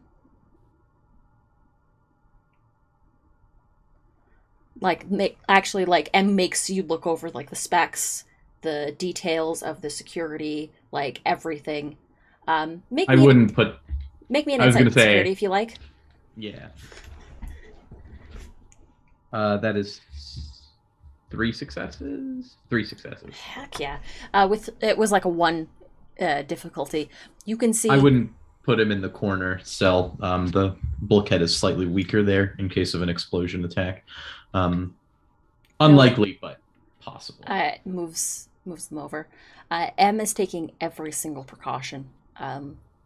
Commander Greaves is taking every precaution, has round the clock shifts, and they're all her people that they know and like are like vetted and trusted.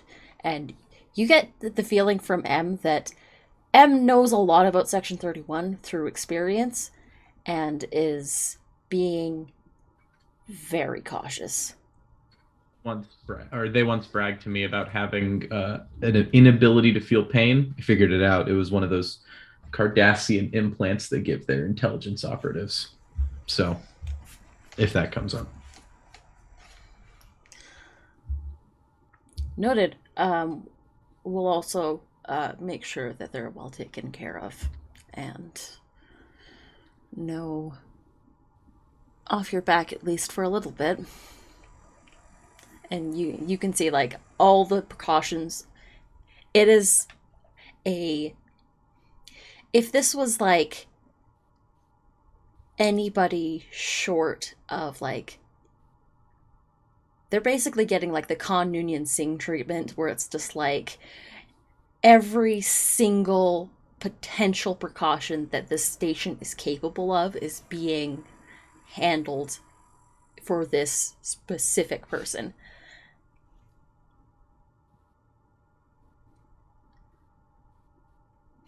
I don't like it any more than you do.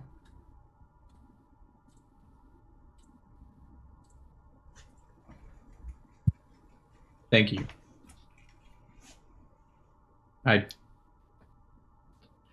As much as I still think it would be better, I would do everything I can to keep him. I don't know how much of me would be left after it. And M sort of gives you a pat on the shoulder and says, "It's not my first run-in with Idris either."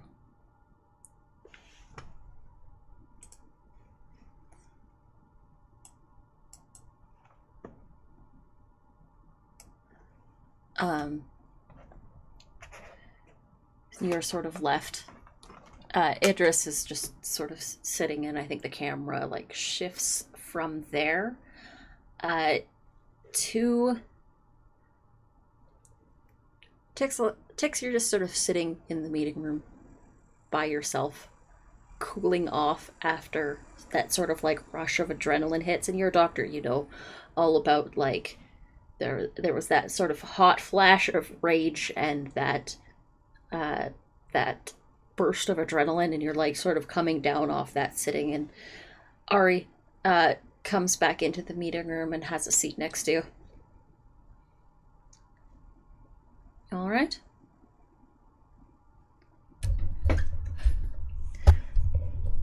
Yeah. Sorry, you were brought into this. And had No, to- it's my job to do these things, and I only told what I knew, and I realized that might have been a mistake. No, it's you did your job as counselor. I wouldn't have it any other way. If anything, you You know you belong here, right? I know. And you're not underqualified. You're quite capable. And if Starfleet had anything other than stellar things to say about Dr. Tixotix, you wouldn't be on this assignment. You wouldn't be in Starfleet.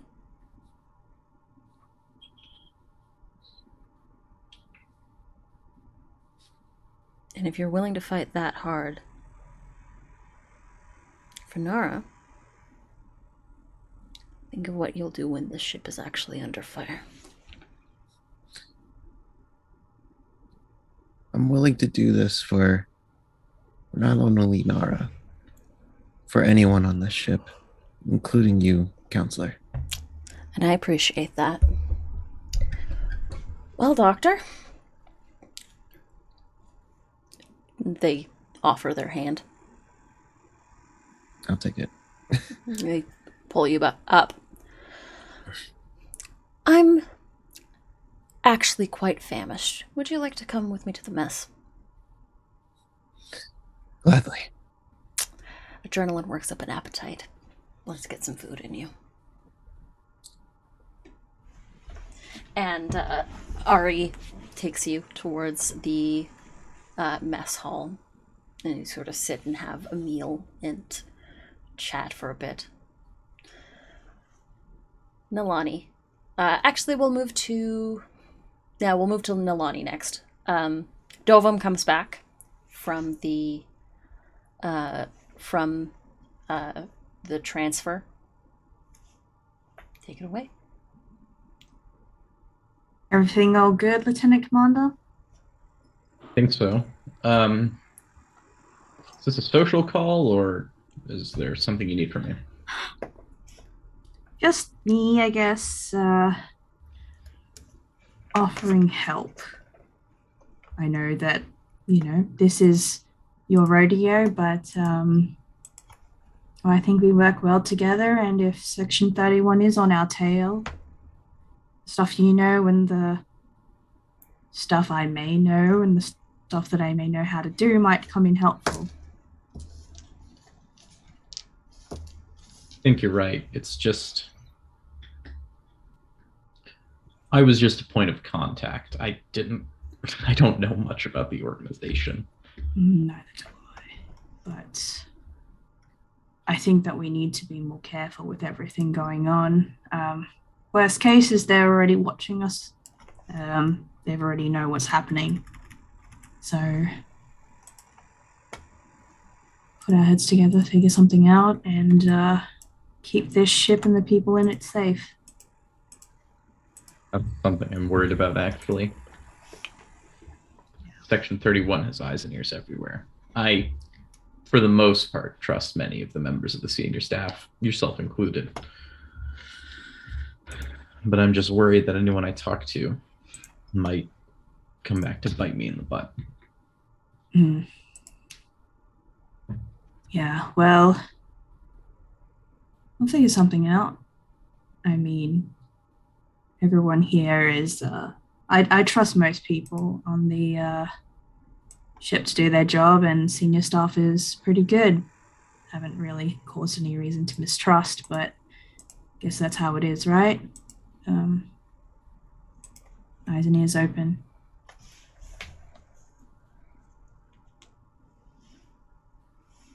Let's compare notes before shifts tomorrow. I just need some time alone, I think. Oh, good. Good shot, by the way. Thank you. Just takes practice. Yeah. I have a lot of it. I'm sure. Well, be seeing you then. Be seeing you. And Dovum would go to a non-denominational room of I'm assuming there's one at least on the ship by Starfleet regulation. The holodeck can also be purposed to uh, be made into like a small Bajoran shrine. It's easy Yeah. enough to do. And I just pull out some beads and start counting prayers, and then just. The holodeck is an interfaith church.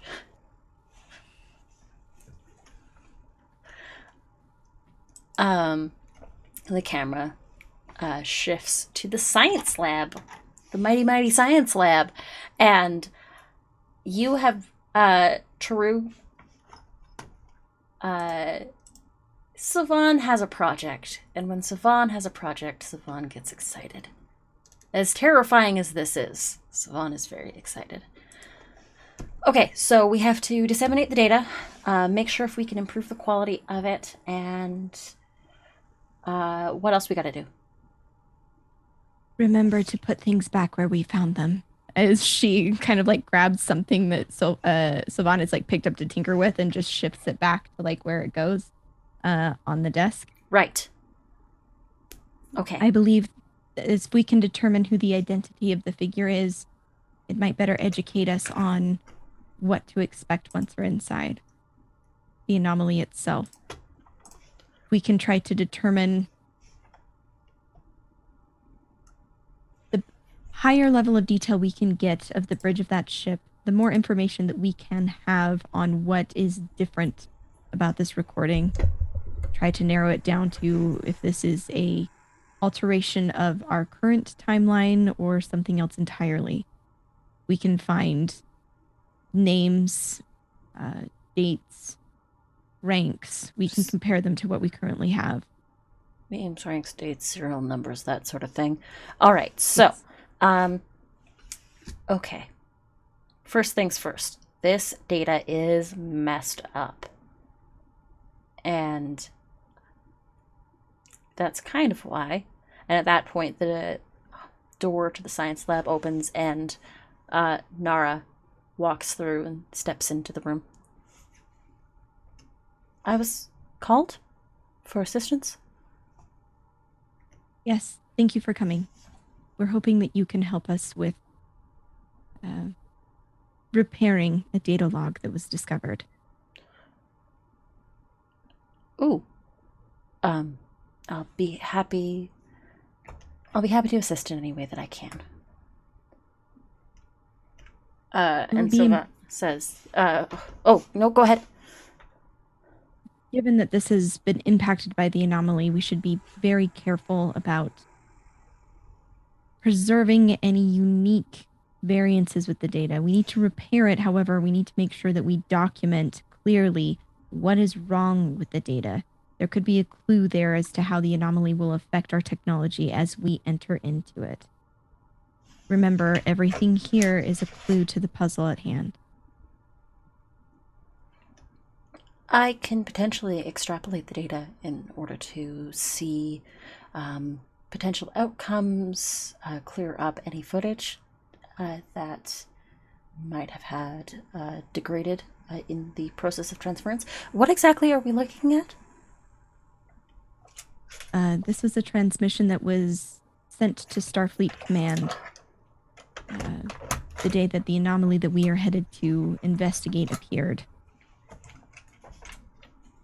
It is damaged, however, our Starfleet engineers were able to repair it to a watchable extent, but we need more information that we believe that working together as a team, we can get.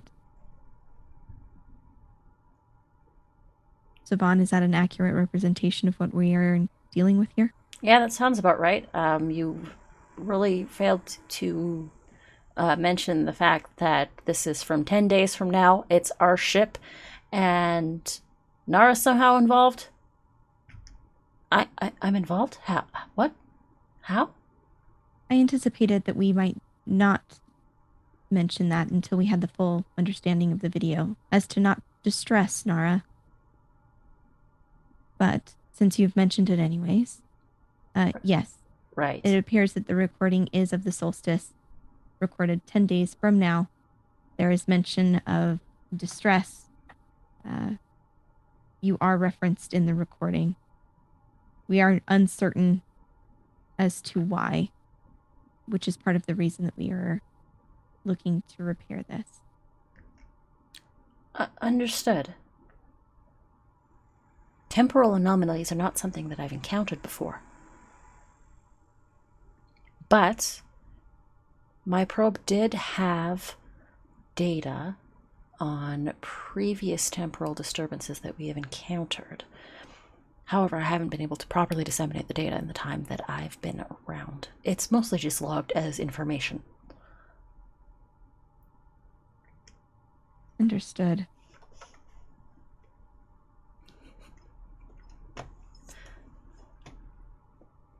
Well, How long do you think it would take for you to look into that information?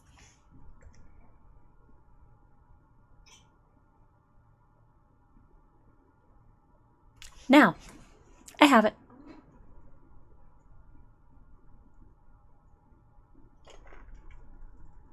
Excellent. I think that will help, and we can debrief once we've prepared the data. Savon, you were saying? Well, I think first step is to take this degraded video and potentially try and clear it up a little bit, right? That's the first sort of objective. How do we do that? Now, I might be able to use the ship's computers to potentially try and extrapolate it using Nara's AI. We might be able to fill in a little bit of the gaps as almost like a procedurally generated algorithm that might fill in best guesses as to content, especially for video side. We might be able to clear up a little bit of the transmission. Okay, let's get started. Yeah. Okay. I'm gonna need a reason and science roll from Taru. I would love to slide this thing. That's 2 1s, and I'm afraid to touch my dice. That's crazy. I'm doing this, you can see I'm freaking out. What the hell just happened? That's the balance for the double 20s I rolled last session. Ooh. Ooh. Oh my god. Someone, I need a lottery ticket right now. Right now. The best part about having double ones is in this game that's in D&D that's terrible. In this game that's amazing. It's literally the best thing that can happen. That is literally double ones. Just confirmed. And Savon didn't roll as well, but still rolled pretty well. But didn't roll double ones. And begins to sort of like tap at the computer screen, and the two of you begin to like, this is like old times for you two. Savon with the engineering, and you with your science and art. And Nara is going to help as well. Using the focus in artificial intelligence.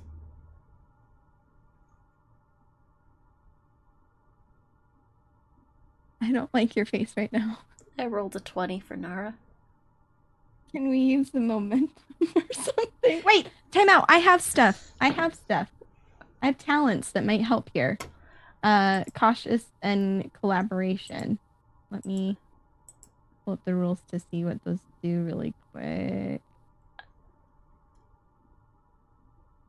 I can also spend if you'll allow me to spend a momentum, I could spend a momentum to re-roll that 20, because it was just like a single die to assist.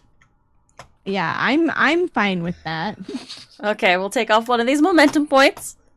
I want her to have a win, or them to have a win rather. Yeah, they'll re-roll this and roll a 1. I kid you not, it went from a 20 to a 1. So that's 1, 2. You had 4 successes. That's 6 successes, and Savon had a success as well. And Savon helped too! Yes. Femmes and non-binary folks in STEM. Let's go. I love What my science up? team. Hi, Pisces. It's good to see you. There's a cat. It. Please enjoy the cat. So with that many successes, oh boy, you are able to clear up the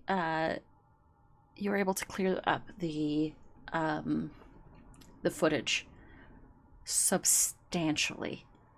There's still bits and pieces that are missing. But like God. if that's the best that Section 31 could do, Section 31 ain't shit. if that's the best that they could do, I like the Section 31 vision. doesn't have Taru or Savon or Nara. Right. Like I like the vision of like the three of them kind of on different consoles or whatever, and Savon's like trying to like click through because it's the science lab, not the engineering, and it's like just configured different. And Taru just kind of like reaching over and like tapping a few keys to get her like through the menus for her to be like and then like double down in.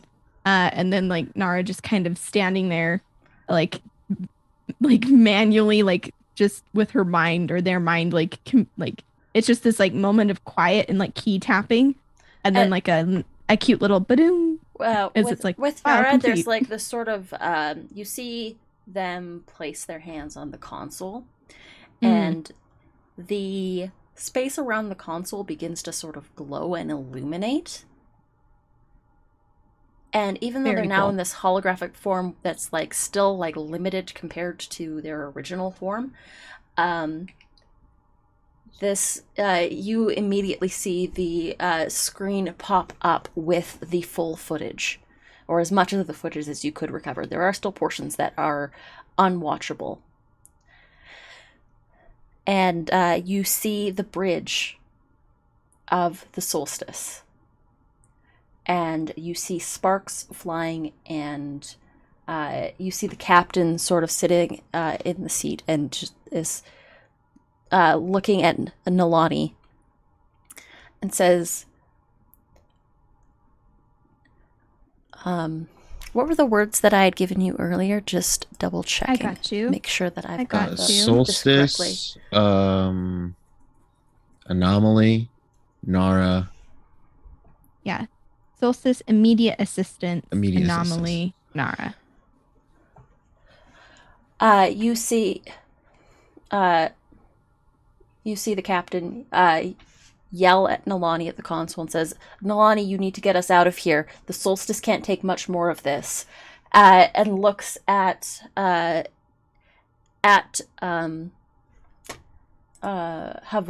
at the console and says, "Havar, put out a distress signals from Starfleet telling them that we need immediate assistance.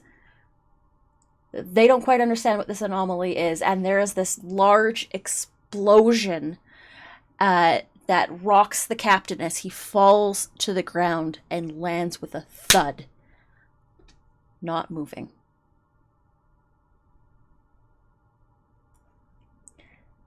You see Nalani stand up from their station and go over to the captain to check on the status, and then looks over to Dovum at the security station.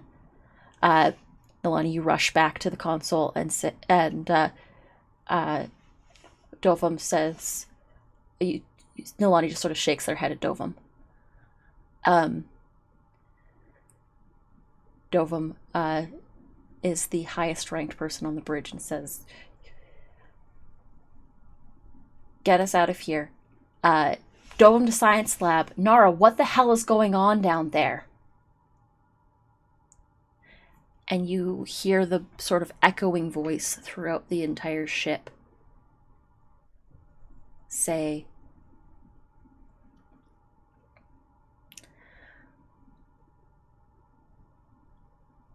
I don't understand what I'm experiencing right now. It's like I can see everything all at once. And I can shape it. And it's then that the transmission cuts.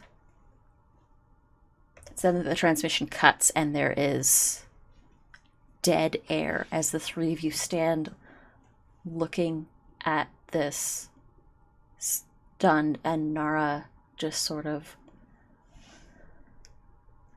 what am I going to do?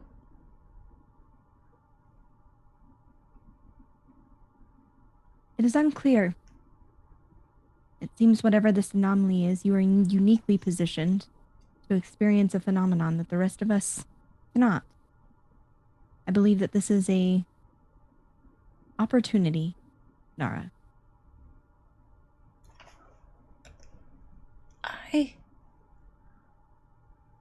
I don't know what is going on or how. And Savan sort of looks and says, just have a seat. We'll figure this out.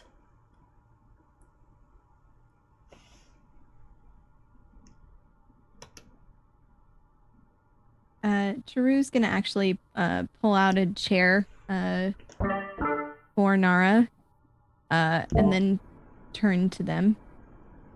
I understand that something like this might be distressing, given that there are so many questions and we lack the understanding to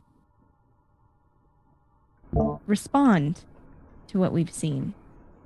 However, it is important to remember that just because we do not understand something does not mean that we need to be fearful of it. Whatever happened, we have a unique perspective now. Thanks to your help, we should be able to ascertain what happened, or at the very least, take steps to remediate the risk.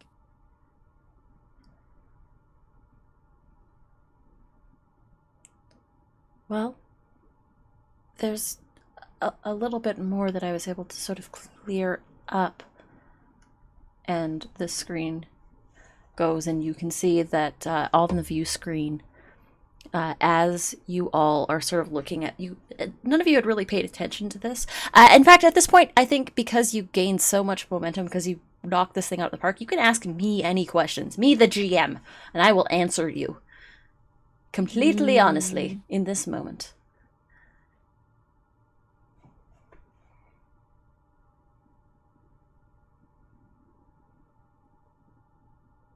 Any question? This is open to anybody at the table.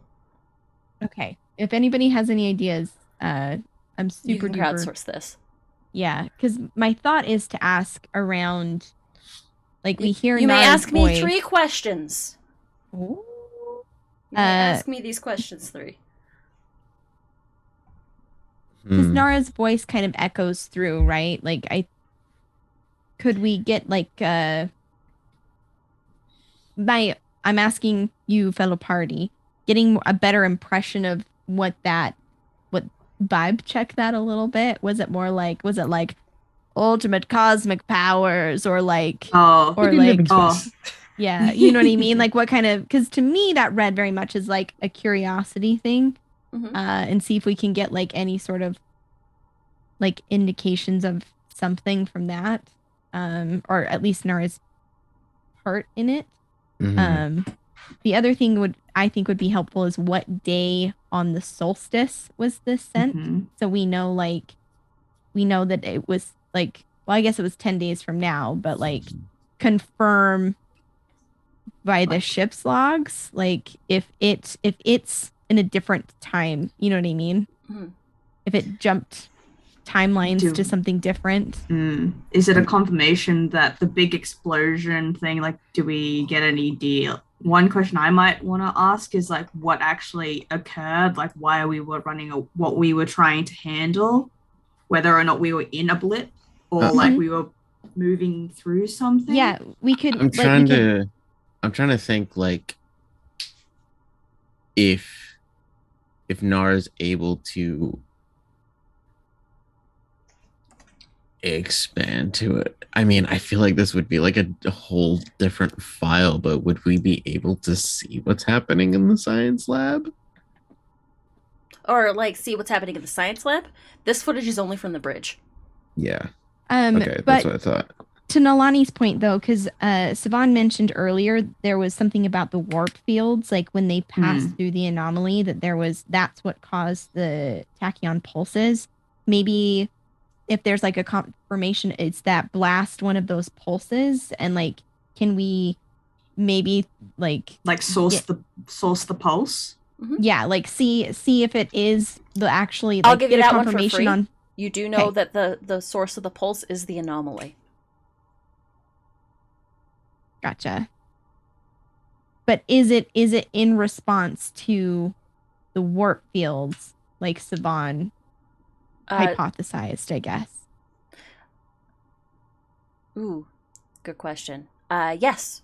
It is definitely in response to the warp fields traveling through the anomaly, through the wormhole. It's traveling through the wormhole creates some sort of static warp field that creates a tachyon pulse that seemingly changes the timeline. To what extent, you're unsure. If this is a natural cosmic phenomena, also unsure.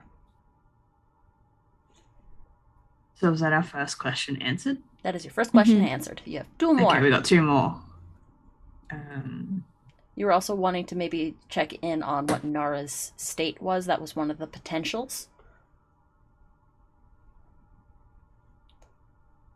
As in, like, whether is the question sort of the confirmation that Nara was either Nara in the AI, like physical form, the overhead PA, like I am the ship, or beyond that in the expanse of I am one with the anomaly? Was that your sort of confirmation that you were trying to ask? Kind of that vibe, or like if we can, like, are we dealing with like Nara or Nega Nara? Like, is there like is there some sort of like indication there, like that something has happened to the AI to significantly alter it from the Nara that we currently know, or is it just the Nara that we currently know responding to a phenomenon? Blizzara. Does that make sense? So, from the tone of the voice, and you see that Nara is scared by how they sounded over top of in that transmission. It was not. Nara will even tell you that doesn't sound. It's my voice, but. Yeah, was it similar to the time that Nara was all over the PA before? It's very similar to the time that Nara was over the PA before. Like Nara has not. You feel like Nara has not only taken control of the ship, but has expanded their consciousness further. And the way that you hear them say, "And I can change it." Something bad happened. Oh.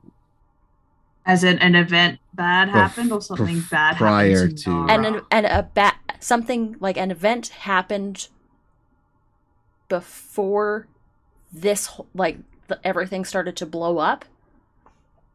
Something happened, and the way that Nara is reacting is in response to something that happened, and I can change it. Gotcha. Yep. Then I think that naturally leads into another question. What happened right Tell us before what the happened. explosions? That I cannot answer you. That is firmly behind the GM curtain. Okay. You are unable to discern that from the information provided to you. What exactly happened? Would we be able to see what sensor logs say on there? Unfortunately, it is an audio-visual record. There's no ship sensor logs. I'm like trying to think of like what we could see in the transmission of the bridge. In what you can see in the transmission on the bridge, you can see the view screen. That's what I was gonna ask. Through the view screen, you not only see this sort of strange, swirling, anomalous field, you see another ship come in from the distance. Its sort of bow headed towards you, and you see just before that explosion hits, you see it open fire. This is a Starfleet vessel, Shit. Nebula class. Oh no. Oh no. Wait a minute. Raleigh. This is the Is USS that- Raleigh. You can see Yeah. clearly along the bow the serial number and the Raleigh. And that's where we're going to end the session. Damn it! Because we're close to 3 hours now. Air more. Oh my gosh. God. That's been our episode, friends. Haha. We are going to be back with more of this next week. Potentially next episode, we will see if we've got our guests coming in, depending on if y'all make it to the anomaly. We'll see. But for now, I'm scared. good. Your fear feeds me. Ah. That has been our episode. I've been your GM, Anita. I'm going to leave it to my lovely players to tell us who they are, what they do, and where we can find them. And we will start in reverse order with Milan. Yeah, that's me. You might know me on the internet as Mallard Man, or on Twitter specifically as Mallard Man with the nifty little underscore at the end of it. You should follow me on Twitch. I have survived a trifecta of plagues and will be returning to streaming soon. Yeah, Tix came by, gave you some good old treatment. Yes. Thankfully, Tix just gave me a hypo spray and the COVID just went away. That is a die falling on the floor. Other than that, you can find me in a few other places. You can find me in the Dice Before Dawn, a VTM Chronicle run over under the Beholder to No One network. That is a very lovely game you should listen to when it comes out, which should be in another couple months, actually. In addition, another podcast you can find me on is Through Hollow Flame, run by the amazing Itzdaridla. That's a fun D&D D&D campaign taking place in the Wild North, and I am playing the ever enigmatic astrologist and naturalist Cyrus. But the most important announcement that you've all been waiting for: no longer on Thursdays, the Dub Club. We I don't have never any appointments. lose. Number one esports team in gaming, any game across the spectrum. Yes, that is correct. Along with AJ and D, as I mentioned before, the three of us conquer every game in your Steam library and get a win in it. Currently, we have a Wildermyth campaign going on, which I think we'll be continuing next time. That should be happening soon. So stay tuned for that. And I'm just going to go ahead and pass it. Sarah. Hello, hi, I'm Osarix Franco. I play True, and True has a puzzle now, so she's very happy. If you like my face and the words I say sometimes, you can find me on Twitch, TikTok, and Twitter at Osarix Franco. I'm in a variety of TTRPG content here on Critical Misses. You can see me next Friday as we try to figure out what the hell's going on. Tomorrow, you can find me over at TVK Roleplay first thing in the morning for Dark Echoes, a Curse of Strahd campaign where I play Irina Kolyana. And then following that, it's Murder and Coffee, where my co-host and I, it's a GM talk show host, Luca Locke, and I will be sitting down with Keegan EXE, an incredible TTRPG game designer. We're talking about death in TTRPGs, stuff like what is death positivity, why is it important to explore these concepts in games, and necromancy just as a school of magic. On Sunday, you can find me over at Nat20 in Morningstar and Company, and then the Wednesday, you can find me in Against the Tides there as well. So lots of cool stuff. If I've got games going on and fun things announcing, so check out Twitter. That's the best place to learn all the things. And I just want to thank everybody for such a really, really wonderful session. So good. Heck yeah. Next up, we have the ever wonderful Nolani Nadan, played by Wasa. Yo, Nalani Nadan Wasa. I'm on Wasabote on Twitter. I'm also on TikTok, but I haven't done anything yet. Maybe we'll do something in the future. I'm a writer. Stuff that I've done is in Kids on Brooms, Sina Una, Omens Rising, which is a TTRPG, which is being created. It's sort of a tarot sort of based game design system. Amazing, absolutely love it. And a lot of the other stuff that I may be in I cannot talk about because of NDAs, but I write stuff, and I will be hopefully launching the writing stuffs more properly this year. So that's the goal for me. Thank you. Also, amazing game, beautiful, everyone. Good job, everybody. Chef's kiss. Heck yeah. And finally, last but not least, the ever wonderful and amazing AJ. Hey everyone, I'm AJ, also known as Hoosha Kid. Mil's favorite cookie. I'm just accepting that now. I am a video editor, transcriber, streamer, and not aspiring. I gotta take that out. And voice actor and producer. You can find me on the 3 T's of social media: Twitch, Twitter, and TikTok as Hoosha_Kid. I got a couple of series on TikTok. I got to get back into cosplaying, especially my TTRPG stuff. I have a lot of ideas going in my brain right this moment. On Mondays, you can catch me here on the Critical Misses for our Roll20 Spotlight show, Kingsguard, where I play Eugene Festifiker, King of Gloria, man of Sea and Stars. We're in a little stressful situation right now, just a little bit. Someone that is close to, a very similar situation of someone that is very close to Eugene is in a very life-threatening situation. Through mostly Again. fault of their own. Again. So come tune in on Critical Misses at 8 p.m. EST to see what happens there.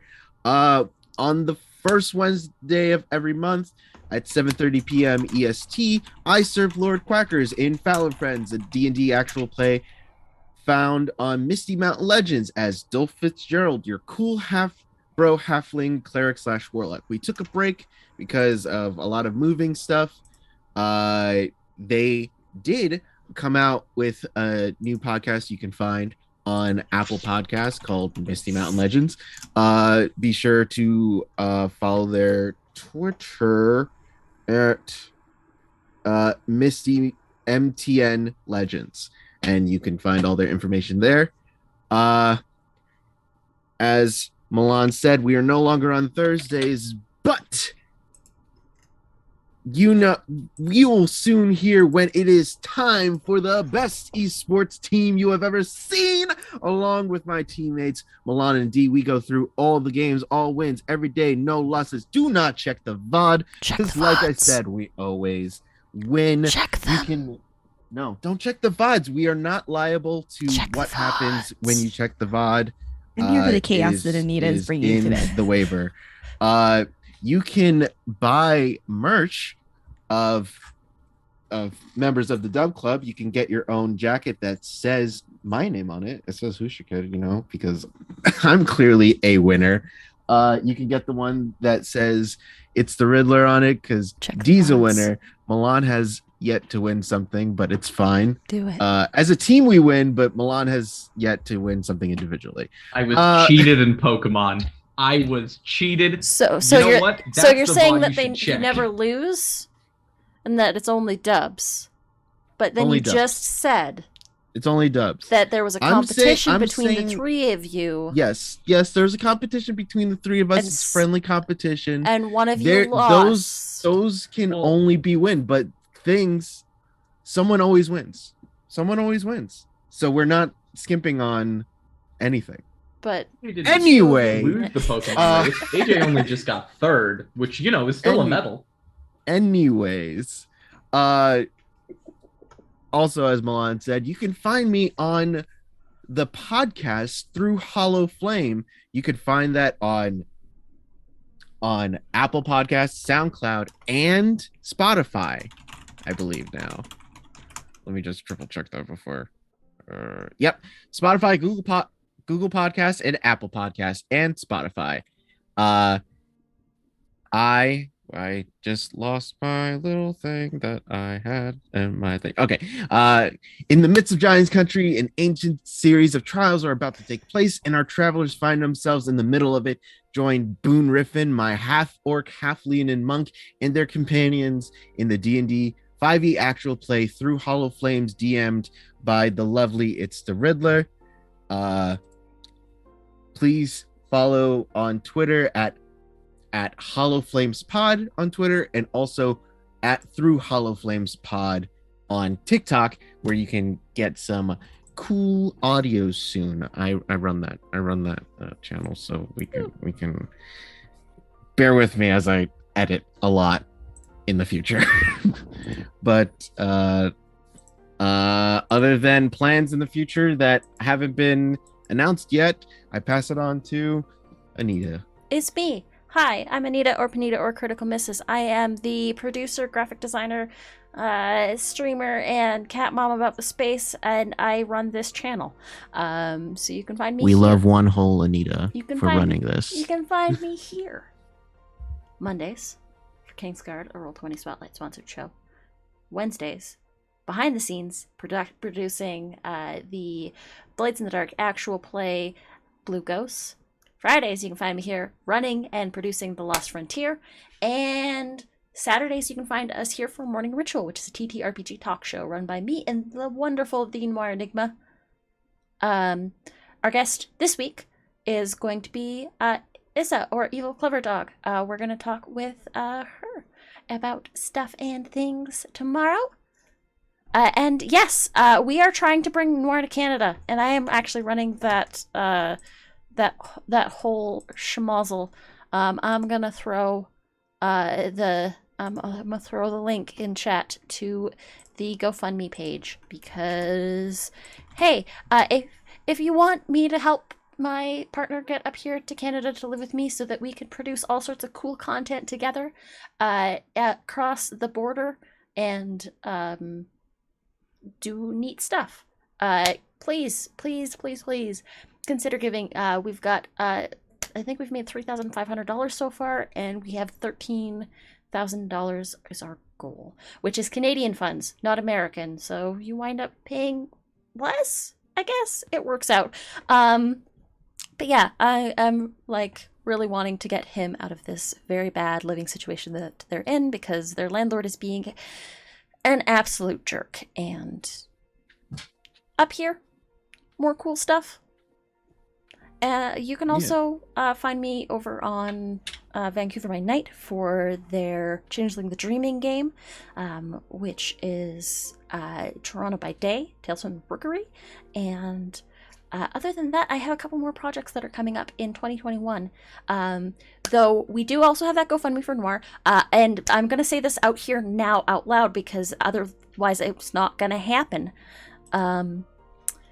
On February 5th or February 12th, one of those 2 days, we're going to be doing an all-day stream to help raise money for Noir. And so if you would like to come watch some cool TTRPGs all day, well, we do our best to fundraise, and please stop by and give what you can, retweet if you can't, spread the word. And but yeah, that is me. We're gonna go on a raid, and we're gonna go say hi to someone else and spread some love over in that direction. Who is online? We got Bree online. We got It's the Riddler online. We got Stella Luna online. We got all sorts of folks Twisted. online. There's a bunch of people online right now. Also, you should donate to Noir, because there was one time that they landed a plane. They're not even certified to do so. Like, it was going out of control. Able to land that plane easy. First flight ever. I've heard it's physically impossible for a baby to cry in his presence. I've heard that as well. I've heard that smiles happen everywhere that Noir goes. It's kind of weird. Also, he once gave life-saving treatment to a person that would later grow up to be Albert Einstein. and discover I the theory heard of they- relativity. I heard they based the movie Bruce Almighty on noir, actually. It's true. It's Yeah. true. And also, he is a Trekkie, so that's enough out of me and gushing over my partner. We're gonna throw this stream over to, you know what? Let's go say hi to Piper. Let's go hi to O'Burns. Yeah. They're playing some Astroneer. We're going to send some love over that way. Thank you all so much for stopping by and hanging out and chilling with us and staying for this story with these amazing people who are telling an amazing story together.